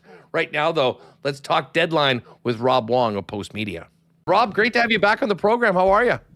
Yeah, great to be with you, Andrew. It's been a crazy time for the Blue Jays here, but the deadline finally over, so I'm sure the front office can breathe a bit of a sigh of relief. Unfortunately, has not gone the way I think many people expected this season to go, but mathematically, the Blue Jays are still in it as far as the wild card race. You know what? Listen, just before we dive into all the moves the Jays made, I have to ask you, what was your reaction to the Dodgers getting Tarek Skubal, and not only getting him, but getting him for the price that they paid and when they did it? Yeah, it's pretty wild to see how that all played out, considering you had teams like the Rays, you had teams like the Brewers that you thought might be in the mix that would be willing to pony up some of their top prospects to acquire a guy who is such a difference maker in Tarek Skubal. But once the insiders, the Jeff Passons and people like that started to say the Dodgers are the favorites, it kind of felt inevitable at that point that LA was just going to pay whatever the price was going to be for the Tigers and acquire him. I'm not always a tinfoil hat guy, and I'm not the biggest conspiracy theorist out there, but I do think there might be something there that maybe the Tigers and some of the other teams around Major League Baseball were hoping that the Dodgers would land him, because that just gives the owners more ammunition for a labor stoppage and trying to get a better deal on the next collective bargaining agreement. So I don't know if we'll ever get an answer on that, but I can understand why people might try to paint the picture there that maybe something was going on that ends with Tarek Skubal in a Dodgers uniform. But once again, the Dodgers just find a way to add superstars to this team. It's the greatest collection of baseball players I think we've ever seen, at least in my lifetime. Even those great Yankees teams, the Steinbrenner Yankees, they did not have this much star power like the Dodgers do. So it's good to have a villain. Maybe it's not good to have a villain that's always winning and doing so many amazing things. But at least come October, there will be one team that everybody is going to be rooting against. And I guess there's something good about that. Yeah, I mean, listen, I'm not going to sit here and pretend I know anything about the depth of the prospect pools of all of the major league teams, but when you see the return and when you see where those guys were sort of ranked in the Dodger farm team, it begs the question, how did someone not have a better offer? The other question that I have, though, and I mentioned the timing of it, like the deadline was Monday.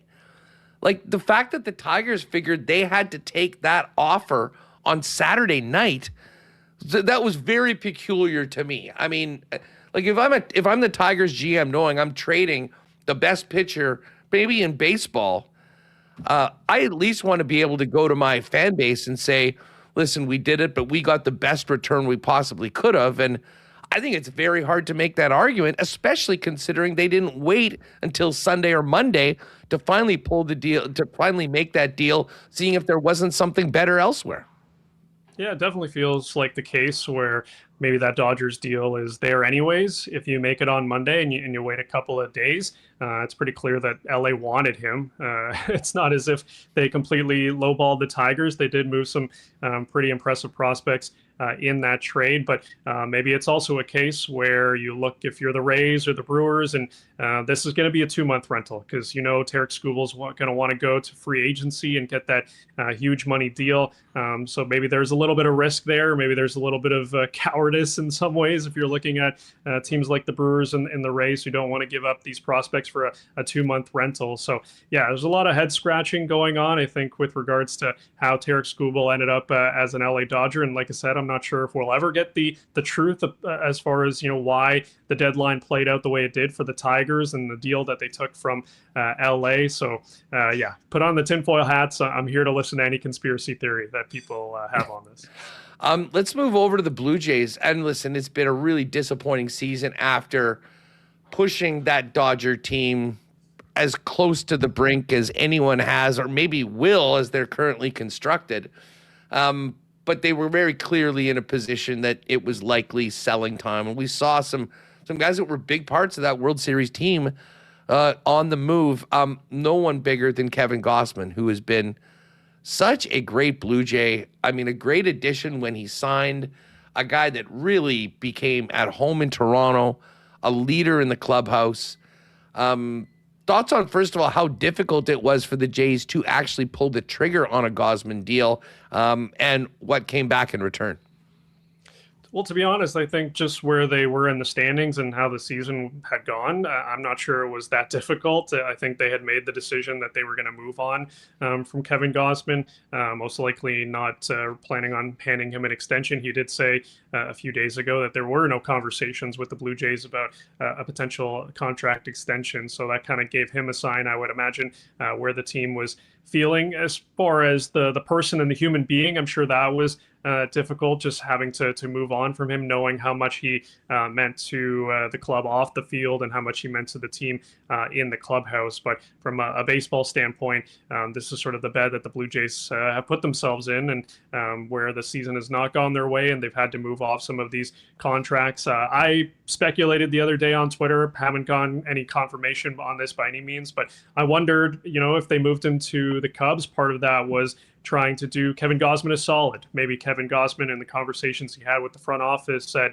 I'm only willing to go to these locations. If we can make a deal with those teams, that would be my preference. And maybe that's why the Blue Jays went with the Cubs. And I'm sure they targeted the prospects from Chicago as far as people that they felt that could help this team in the future. But when you look at some of the other rental starting pitchers that moved, it does seem like the prospect return was a bit higher there. So maybe we won't get an answer on that either in the future as to how that played out with Kevin Gausman. But, you mentioned it, Andrew, just his impact with this franchise, this organization, how much his family and he embraced the city of Toronto and the country of Canada. I think a lot of times we see with athletes, it's kind of lip service. They're sort of playing up to the home fans, and maybe on some level they do feel an appreciation. But Kevin Gausman, I think it was absolutely genuine the way he felt about the city of Toronto, the fan base, the country, what it meant to play for the Blue Jays. And for a guy that was only here for a little under 5 seasons, I can't think of many athletes as far as Blue Jays go that just really meant more to the franchise and just really embraced being a Blue Jay. Your colleague and our pal Steve Simmons, had an interesting column on, the trading of 2 key pitchers from last year's team, Gausman and, of course, Jeff Hoffman. And Hoffman's had some ugly moments that kind of get magnified, but overall this year, especially since being moved out of the closer role, I mean, the underlying numbers had actually been really good. But the way that he posed the trade is these players will never be forgiven or forgotten or forgiven. And the forgiven really seems to be Jeff Hoffman in that, he's a guy that actually does bring value to a bullpen, but it just seemed like maybe it was time for him to move on. Thoughts on the move from Hoffman and what came back from the Twins in, a package of prospects that actually, for most people I've read, seem to be somewhat exciting. So when it comes to Jeff Hoffman, I think there's a portion of the fan base and people that, rightly or wrongly, will always connect him to what happened in the World Series. And I'm sure if you asked Jeff Hoffman and gave him the truth serum, he would admit, yeah, he's the one that cost the Blue Jays the World Series. He did say it after the game. In fact, after Game 7, said he's the one that cost them the ring. And I imagine that he feels that way pretty deeply, being on the mound for that moment. What I will give him credit for is even just hearing his comments the last couple of days talking about the trade deadline, saying that he would prefer to stay here. This is a guy that he easily could have run. He could have said, you know what, the fan base, a lot of people have turned on me, hasn't gone the way it's I had expected it to go. Yeah, I would love to be out of here. And that never seemed to be the case with him. He wanted to play out this contract with the Blue Jays, wanted to redeem himself in a lot of ways. So always spoke to the media, was never dodging anyone or anything. So I give him full credit for that, even after getting taken out of the closer's role. This guy is a true professional, so I will give him credit for that. But I think it's just a scenario where the value of Jeff Hoffman was pretty high. There were not a ton of high leverage relievers available on the trade market, and the Blue Jays, with the emergence of a guy like Spencer Miles, who they've started to give a little bit more high leverage innings to. You've got Tyler Rogers, Louis Varland, of course, made Jeff Hoffman a little bit expendable with this team. Now, had they been in the mix for a playoff spot or in a playoff spot, they're probably not moving Jeff Hoffman because you're trying to win ball games at this point. But I totally understand why the Blue Jays tried to extract some value from him at this point. And as far as the prospects go, I mean, Dason Hill is the guy that they get as part of the 3 prospect package from the Twins, a big left-handed pitcher that can throw 100 miles an hour. Still a work in progress, of course, 20 years old, does walk quite a few batters, but he has strikeout ability. So the Blue Jays clearly see something in him that they think they can work on, and just adds another strong left-handed pitcher to this farm system that has a few now. Johnny King is a guy in Vancouver. He's sort of on the up and up, similar to what we're seeing in Dason Hill, the Blue Jays got from the guy the Blue Jays got from the Twins. Cole Carlin is a guy that they just drafted a few weeks ago in the draft, another big left-handed pitcher. So there's some exciting guys down in the farm system as far as the pitching goes. Now the hitting seems to be a completely different story. They moved out Arjun Namal, of course, for Jose Soriano. So there's still some work to be done, I would say, on that end of things. Well, and the one bat that was on the move was Dalton Varsho. And listen, Varsho's had a brutal year after being really effective when he was in the lineup last season.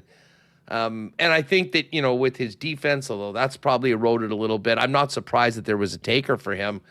But as you mentioned, it was back to pitching. I mean, Spencer Engergetti coming over for Varsho. Just thoughts on what's coming in to add in. I mean, I guess is the philosophy, we're going to add a whole bunch of arms. Not all of them are going to hit, but we will be far better off in a couple years based on a lost season today, based on the moves, and Varsho was one of the guys that got another arm back. Yeah, I think hearing what Ross Atkins had to say yesterday after the trade deadline, he was sort of asked that why pitching as opposed to offense when your team is struggling to score. And he made the point that they were just trying to get the best players available, and the tiebreaker would be pitching. And I think pitching, especially controllable pitching, definitely was a need for this team, despite the fact that they haven't been able to score with the loss of Kevin Gausman, and Shane Bieber is going to be a free agent. Max Scherzer is going to be a free agent. Jose Barrios is unlikely to pitch for a large chunk of next year. You were going to go into next season, if there is a season, with Trey Savage a recovering Cody Ponce and Dylan Cease as really your only three true locks for the starting rotation. Spencer Miles maybe could work himself in there if the Blue Jays decide to stretch him out. So you did have a need for trying to fill some holes, and maybe you're just trying to do some of your off-season moves at the trade deadline. So it's just one less thing to check off during the off-season for Ross Atkins and the Blue Jays. So I totally understand it from that point. When it comes to the offense, there's a lot of holes there too with the loss of Dalton Varsho, and say what you will, but he's a guy that when he gets hot can be a really productive major league hitter. George Springer is going to be a free agent at the end of this season. So there's going to be question marks and a lot of heavy lifting that has to be done on that side of the ball for the Blue Jays. But I think when you step back a little bit and you sort of look at why the Blue Jays targeted some of these pitchers and tried to add to the rotation and the depth, it does make a lot of sense. Rob Wong's with us from Postmedia. Check out the 3 Up, 3 Down podcast as well. Before we go, as much as it seemed like this season has been lost, they have won 4 of 5 right now. Well, what do you make of the play of the team recently? And should fans hold any hope that maybe this team can get on a bit of a heater in a very, absolutely mediocre American League this year and have some exciting games down the stretch in September?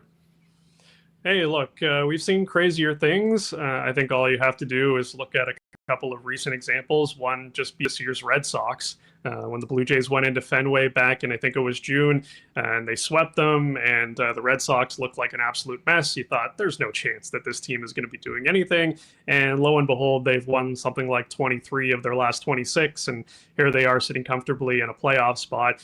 You go back to last year where the Cleveland Guardians, I think, were 10 games back of the AL Central Division, and they found a way to sneak into the playoffs. A little bit different of a situation because they only had to chase down one team, whereas the Blue Jays right now are having to chase down 5 or 6 teams to get into the playoffs. So it's going to be a challenge, no doubt about it. When you look at their current playoff odds, they're some neighborhood of 7%. So it's definitely more unlikely than likely that they can sneak into a playoff spot and sort of make some noise potentially with a starting rotation of Dylan Cease, Jose Soriano, and Trey Savage. But never say never. But I wouldn't start planning my postseason plans for the Blue Jays if you're a fan of this team at this point.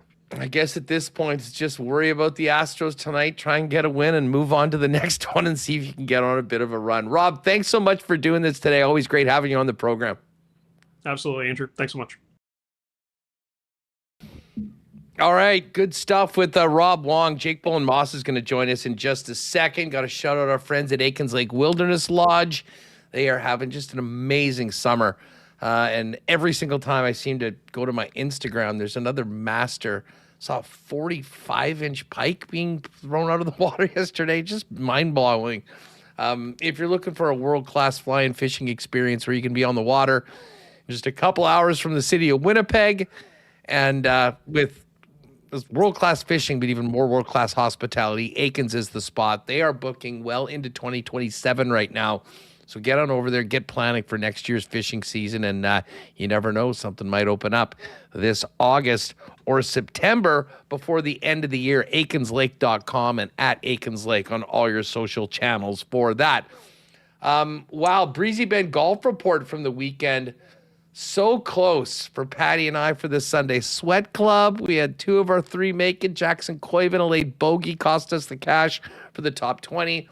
And it was Michael Thorbjornsen with an incredible round in the final of the Rocket Classic to beat my guy Xander Schauffele by a couple strokes.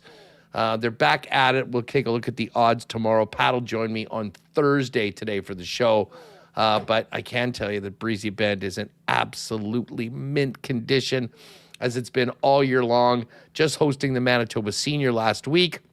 If you are thinking about a long-term home for you and your family at one of Winnipeg's top private courses, now is the time to get in touch with Corey Johnson on membership availability for the 2027 season at Breezy Bend, online at breezybend.ca, or you can give him a call at 895-7205. JBM's locked and loaded.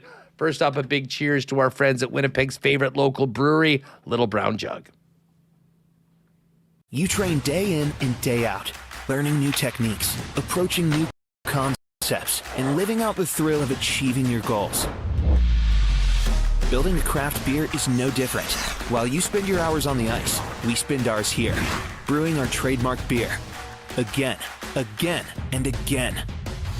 Here's to pushing the status quo and challenging ourselves to build something memorable. 1919 by Little Brown Jug. All right, let's bring in Jake Bolden Moss to join us for the program. JBM, what's up? How was your long weekend, buddy? Hey, Huss. Yeah, long weekend was good. I was actually pretty happy with the way the Jays handled the trade deadline. I thought they kind of did some tidy business and getting rid of some expiring contracts. And, I was pretty tuned into that. And I don't know if it's just because it's a slow time of the year in August, but I've definitely been a little bit more prone to keep my eye on the Jays right now. 4 games back of that last wild card. Is it a long shot to get there? Maybe. But is it, if they're playing important games come September, Huss, like, I'm going to be fully back in. So, yeah, keeping my eye over on the Jays, just with not a lot of hope going on right now. And then we also got, for our tennis fans, National Bank Open going on right now in Montreal and Toronto. Absolutely. And it was great. We just had the Challenger. And I know Liam Draxel was on an exclusive yesterday. He won the tournament here the previous year. Listen, this is a great time to be a tennis fan in Canada right now. And we're paying attention to all of our stars playing at the National Bank Open and then, of course, the Rogers Cup after that. Tough to see a few of those guys go. I don't imagine your group chat was crying a river of tears with Hoffman leaving. He's just so tied to the heartbreaking loss of Game 7 last year that, it sort of felt like it was time. But the Gosman one was, I think, emotional for some Jays fans. He was a really beloved Blue Jay, and, he was a huge part of this team and embraced Canada so well. Yeah, for Gosman, I think it was emotional all around. He seemed like a type of guy. All the the scrums leading up to the trade deadline, he seemed like someone who was like, just let me stay. And then I think the team ultimately had to go to him and be like, listen, Kev, we love you here in Toronto, but, we think it's probably in your best interest to take an opportunity and try to jump on a team that's in the playoff race. I'm kind of happy it was the Cubs. It's not really a team I dislike by any means. So, I imagine he had some say in that decision, and obviously the Jays grabbed a few prospects back. And, the reality of things is if Kevin Gosman's going to continue his career, he can always come back to Toronto in the offseason as a free agent. That'll be up to him. He might stay in Chicago. He might go somewhere else. So, he spoke very highly of Toronto. He always supported the city and the country of Canada. So, I love Kevin Gosman. That was a sad one. And, a little underwhelming in terms of return. But from that point on, I think people were pretty happy. You mentioned Hoffman. I know my group chat was pretty happy to see him gone from the team. Dalton Varsho, another guy. McKee had a tweet yesterday. I don't know if you saw that one. The only moments I'll remember, this is Dalton Varsho, 0 for 9 in games 6 and 7 of the World Series with 13 runners on base in 2 very, very close baseball games. I think he had a chance to take the lead at one point with a sac fly, and he couldn't get the ball in the air. So, Dalton Varsho played some really nice center field for us.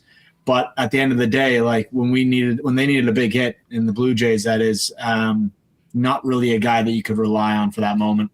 Yeah, no doubt. Just actually while we're on baseball, I cooked up a little ride with Husford today. Figure I've been pretty hot on a number of things, so we may as well keep on riding. Yeah, you think? We've got we got you Savage on the mound. Listen, the Jays have won 4 or 5.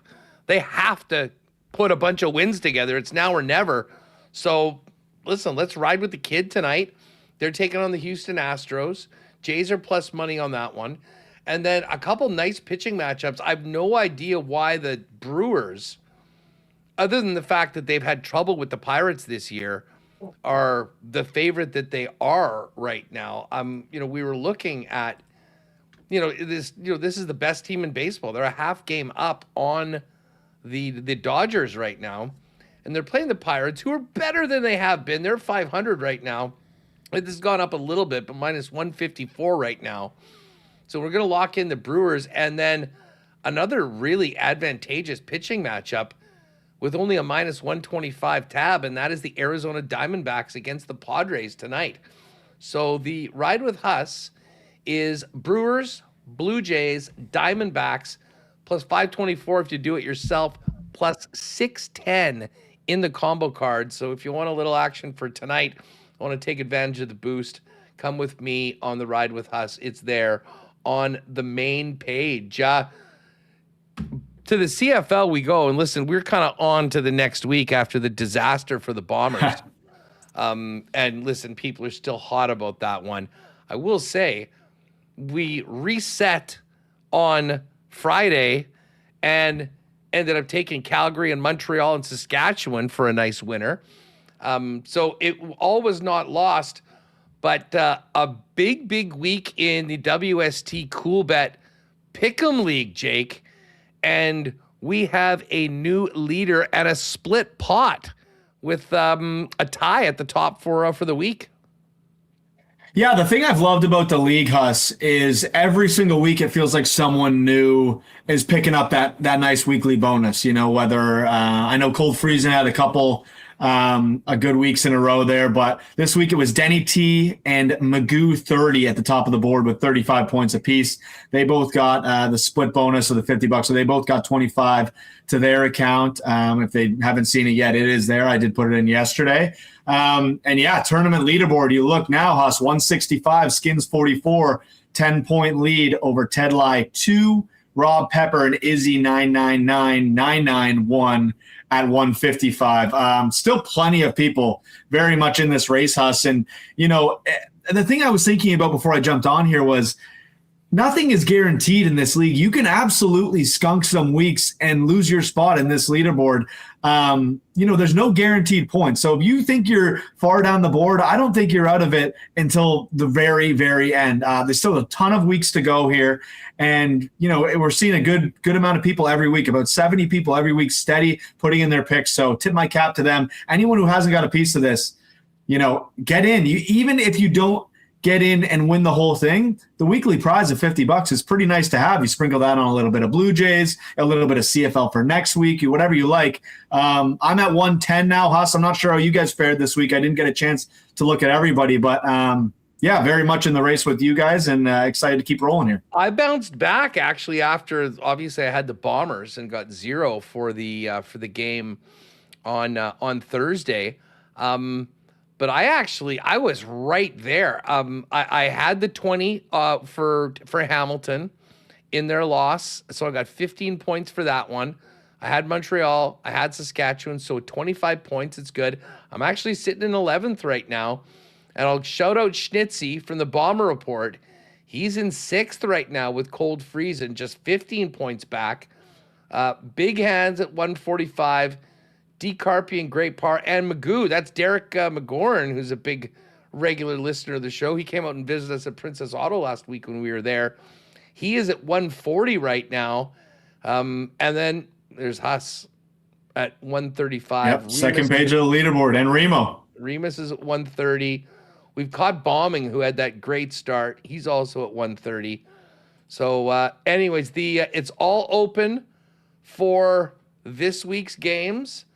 To get your picks in, starting with the Thursday game, it's Calgary at Toronto, Ottawa at Sask, Edmonton at Montreal, Hamilton at BC, and we are just awaiting the official details and rollout of the NFL contest, Jake, and I think the sooner we get that week one up, the more people we can get in on that, and I think it's going to be huge because the response to the CFL one has been awesome.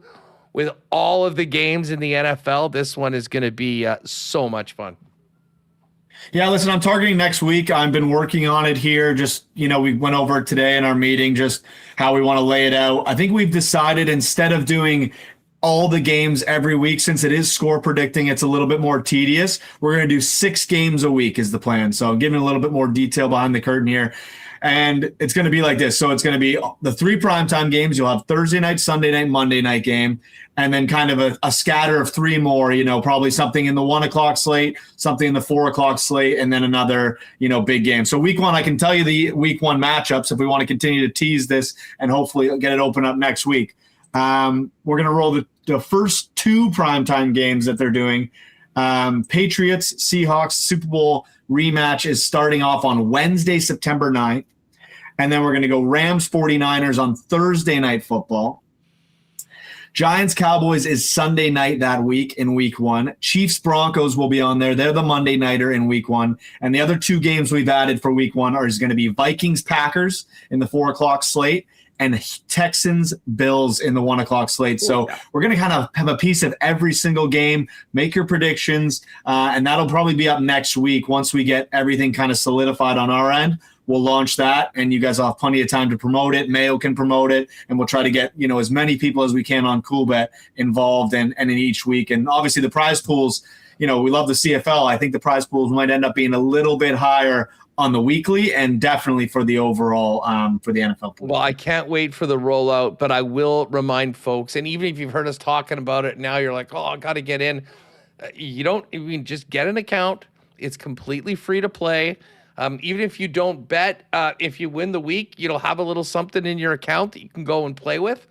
And you'll already be locked in, and you can get your picks in as soon as you can for week 1 and count yourself in for the full season of NFL picks over at CoolBet. And that's not the only thing we should mention. Tomorrow, last chance qualifier poker, 8 p.m.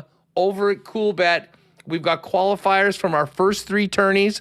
Tomorrow, the top 2 finishers will get those tickets for the final the following Wednesday, August 12th. And the winner of that one is going to be going to a big Euro poker event at CoolBet HQ, the CoolBet Open in Tallinn, Estonia.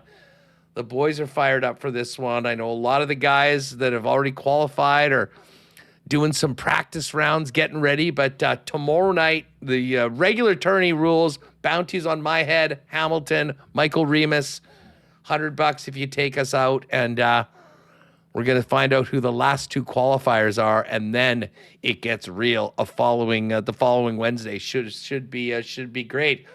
Jake, you're off to Nashville. The word on the street is going to see your buddy Morgan Wallen, or is there a big show there, or just the usual gong show that Nashville, Tennessee is?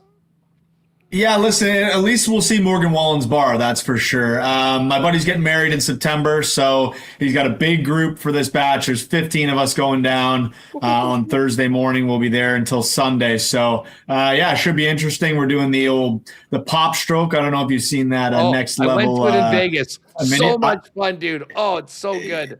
Yeah, so we're doing the pop stroke, I believe Friday morning. We got a booth one night at Aldean's bar. We got some line bypass. We're doing an open air bus on the Saturday. So busy few days down in Nashville for celebrating my buddy's batch. And I'll be back next week, hopefully refueled and recovered to launch that NFL pool and get back into the action that the sports calendar has to offer. Well, beware of all the bachelorette parties out there. There might be 1 or 2 around the same time. Have a great one. We're going to talk to Pat later on this week. Pump for the poker tomorrow, and we'll keep on getting these picks in and see who's standing each week in the CFL Pick'em. Jake, have a great one. Yeah, thanks for having me, boys. Shout out to everyone in chat, and we'll chat soon. You bet. There it is, at Jake Bowen Moss. If you haven't followed Jake on X, and of course at CoolBet Canada for more information on all the promos that we're cooking up with our partners at CoolBet. All right, Remo, I do want to talk about the weekend, but let's get to our Assiniboia Downs picks. Big night last night at the track. I did win one race. I had a nice exacta in race 3, which paid me $19.70. Unfortunately, I basically gave it back with an additional bet, trying to get in on that $2 million pick 5. So did you have any wins last night? No, I didn't. I thought I was going to. Then that horse got DQ'd. I would have taken anything for a win yesterday. So my pick 5 would have been alive through 3 races if he didn't get DQ'd. So yeah, and I was I had a Quarry as a long shot just because it was a Henry Witt horse and it was Diodoro who's won, and it like was photo finish for the that Derby. Huge too. That would have been like $2 bet would have been over 50 if that one had won. I think I just put a little on, and I faded the winner of the Derby because like, oh, this is such a big favorite, I'm gonna fade it. And then like right before it started, I'm like, hey, this was 8-1. It was like 2-1 before. Like I should put a last minute wager on this. That seems like favorable odds, but I wasn't fast enough. Or I was like, I got my picks in. I don't want to switch them. Feels like you lose either way there. So I didn't win. A long way of saying no. I lost it all yesterday. So I'm trying to get back. Well, we got to get back on the horse, as they say tonight. I am on race 1, 4, 5, and 7. What about you? I have 1 as well, and then I think I'm on a lot tonight as well. Let me just pull it up. I did them earlier. I definitely have 1, so you just want to start with the 1. Go ahead. I'm on 1, 4, 5, 6, and 7. Yeah. Okay. Sounds good. Race number 1. Yeah. I got a $4 win bet on number 1, Wico. Okay, I got a 2-3 exacta on 2-3 CPG and Factory Drive. All right.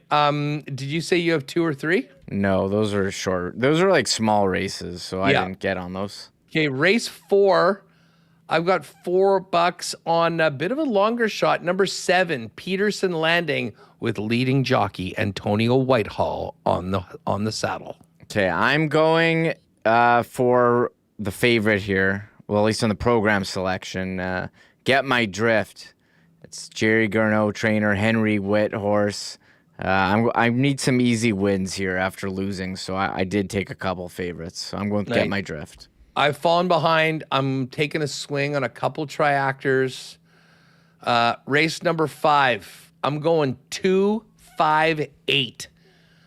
Number 2 is Cash Flow. Number 5, Mr. Splash, who is the favorite. And number 8, Saturday's Babe. Saturday's Babe opened 25-1. So again, this is a bigger swing. I need a big one. I usually try and get one a year. Maybe this can be it. 2, 5, 8 in race 5 is my triactor. What about you? Playing it safe, just taking the favorite here, Mr. Splash. I'm trying to get some wins. I don't know. I usually go something for a bigger payout, but I'll go Mr. Splash, program selection, AI smart picks. I'm feeling good about that. Beauty, do you have race 6? I have 1 on race 6. This one was kind of a longer shot. I just went to place. Horse 7, Swizzler Jammin'. That's paying 10-1. I just did to place though, so we'll see. We'll see if I can get something here. I like the 9. I like the number. Now, I am also taking a, I don't know if this is a big, I got 1 out of the thing. Anyways, I got a 179 triactor in the final race. Dynamic Strike is number 1.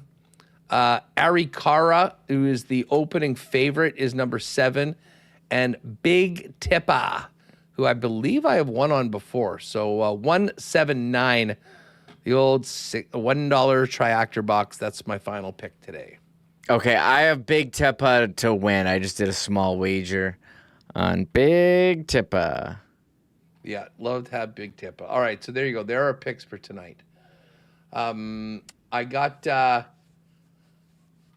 okay, just quickly, I know, I mean, we wanted to get to the actual show, but a lot of people, Mike has referenced this. I was disappointed that I was not going to be going to SummerSlam. Knew a few people that had headed down earlier in the week, and the Ritz Cracker himself, Carter Chan, had taken off early. He was doing a run to a number of sports card stores in Fargo and some food content, and it was tough to get down there. So I had resigned myself that I was not going to SummerSlam, and it's going to be golf and breezy, hanging out, just taking it sort of easy on the weekend. So Thursday night was a Bomber game. I'd been out a little later than I normally would be. up a little earlier than I normally would be because we had some pre-tapes. So I was pretty bagged at the end of the show. It'd been a long day. Went down, just crashed out, woke up in the middle of the CFL game, lazed around. Most of my friends were out of town, so there wasn't much going on. About 11:30, I realized, geez, I haven't eaten anything. I was running out for something anyways. I'm going to rip by Boston Pizza and grab a pizza. That was the plan. So I pop over to BP Taylor, order a pie to go.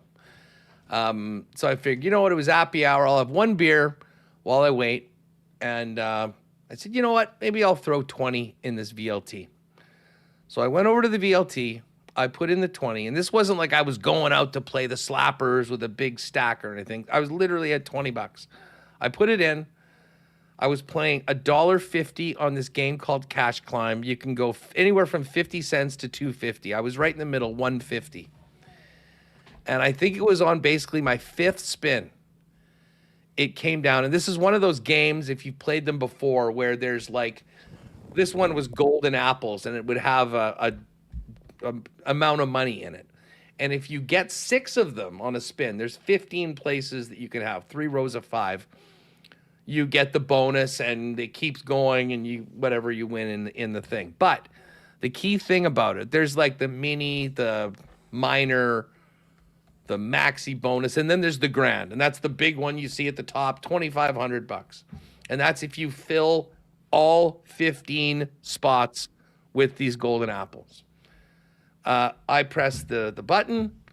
It went 3, came down, 3, and my eyes started growing, 3 again, and wouldn't you know it, another 3, full screen, and I'm like, oh my God, I think I just won the grand. And I was expecting when something like that happens, like with all the buzzing and noises and bells that these things make, like the thing would almost explode. The screen went completely black, and it just said there was a cash out button and there was a 1-minute timer. I'm like, what the hell's going on? I looked at the girl, like, what the hell is this? Like, it looks like it's malfunction. She's like, no, just do it. So I just pressed the cash out button, and a ticket for $2,500.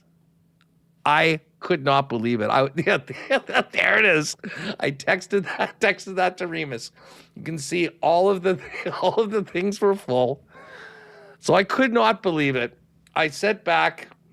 Funny thing was, after that comes out, like then the bonus starts. And I guess now that you've already won the max, it just kind of goes through 3 times. But then I still had $12.50 in the thing because I'd only put in $20 and done 5 spins. I wait for the pizza. I'm like, oh, this is too good. I'll have one more beer. Talking to shout out Sarah, the good luck charm at BP Taylor, cashes me out all in 20s. So I had 2 bands, like the elastics around, what is $1,000, I guess is $20 bills. So I had $2,000 in one pocket, 5 in another. The pizza comes. I'm like, this changes anything. This is a sign I should be going to SummerSlam. So I looked online. There was 1 seat on a flight at 6:30 in the morning, which would get me there at 8:15. And I thought, well, am I forgetting anything? Like, I was kind of frantic. I was shaking about 5 minutes afterwards. I just could not believe that it happened. So I say, hey, thanks a lot. I take the rest of the pizza. I go home. I don't book anything.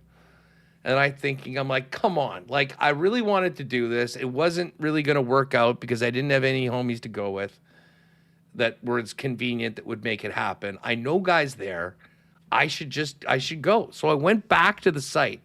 And I went to Delta, who does the directs from Winnipeg to Minneapolis. And there was 1 seat remaining on the 12:45 flight. It was a bit more expensive. It happened to be first class. So about $1,000. Like, I would never normally do that, but I figured easy come, easy go. I booked it. I went down there. The great thing was that the WWE was so greedy with tickets or the ticket prices early on. They totally overestimated what they were going to get. So I was able to get tickets, like pretty good seats for way under what they were asking for it. I think my first ticket for Saturday was 60 Canadian and my second was 85. Very reasonable.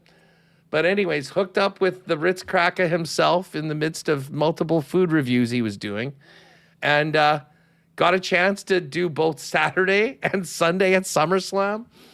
And it was amazing. I mean, if you're into wrestling, this is the biggest event that'll happen here all year because WrestleMania is in Saudi Arabia. And got a chance. It was Brock Lesnar and Oba Femi, Hell in a Cell in the first night, Cody Rhodes and CM Punk. CM Punk, total fraud, by the way. I know many of you like him, not me.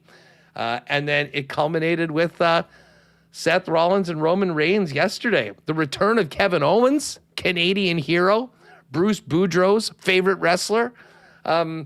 Overall, the entire thing was just a phenomenal dream weekend, and it basically was all thanks to one dumb spin on a VLT. I think I still made it back up, including the flight, the tickets, the hotel, and it was great hooking up with Carter. I knew he was of like mind with me. We hit all the good spots: Chick-fil-A, Raising Cane's, Culver's, and then this was news to me. Many of you, if you're old enough, will remember Chi-Chi's at Polo Park, iconic restaurant that closed down. It was a big chain. It was everywhere. That was the place to go before and after Jets 1.0 games. The OB guys did the pregame show there. Well, apparently Chi-Chi's has been revived. There is one in existence right now, and it was about a kilometer from our hotel. We saw it. We went. We had Chi-Chi's. It was freaking awesome. And Carter went to the Caitlin Clark Indiana Fever Lynx game yesterday afternoon. I didn't. I was watching golf and getting ready for the wrestling. But Remo, how about that? The SummerSlam that I said I wasn't going to, I ended up going to, all thanks to one spin on a VLT. You were talking all week saying, like, anyone going to SummerSlam this weekend? I need someone to go with. And I could tell you were kind of bummed when you weren't going. You're, I'm just going to go to the lake. But happy you made it out. And it was funny to get the text from you when you're like, you won't believe what just happened. And then he sent the pic of you holding the ticket. And what game was it? It wasn't Lobster Mania. It was a different game, right? No, it was a game called Cash Climb. Okay, I'll have to know. That now is officially my favorite game. I mean, I'm not a big VLT guy. I hang around enough bars that have them in it. And certainly, between BP and Wind City and some of these places, there's a lot of it. I see people playing all the time. I've still never seen that happen before. Just straight up bang, bang, bang, bang, bang. Here's $2,500. I still can't believe it. But it was a lot of fun. I didn't want to spend the whole time talking wrestling because I know some people aren't really into it, but the people that saw it, really, really fun couple days of the show. And the production level of an event on that scale is something to see. So, and what were their names? I met a couple of guys, and shout out to them, still repping the Bombers. I think it was a father and son. Jake, I believe was the kid, and maybe it was Bob. They were heading in. They're like, hey, what's going on? I'm like, guys, what's up? Credit to you for still wearing the blue and gold after Thursday. But it was great to see. Met another dude that was from Oak Lake, and saw some other friends that were there.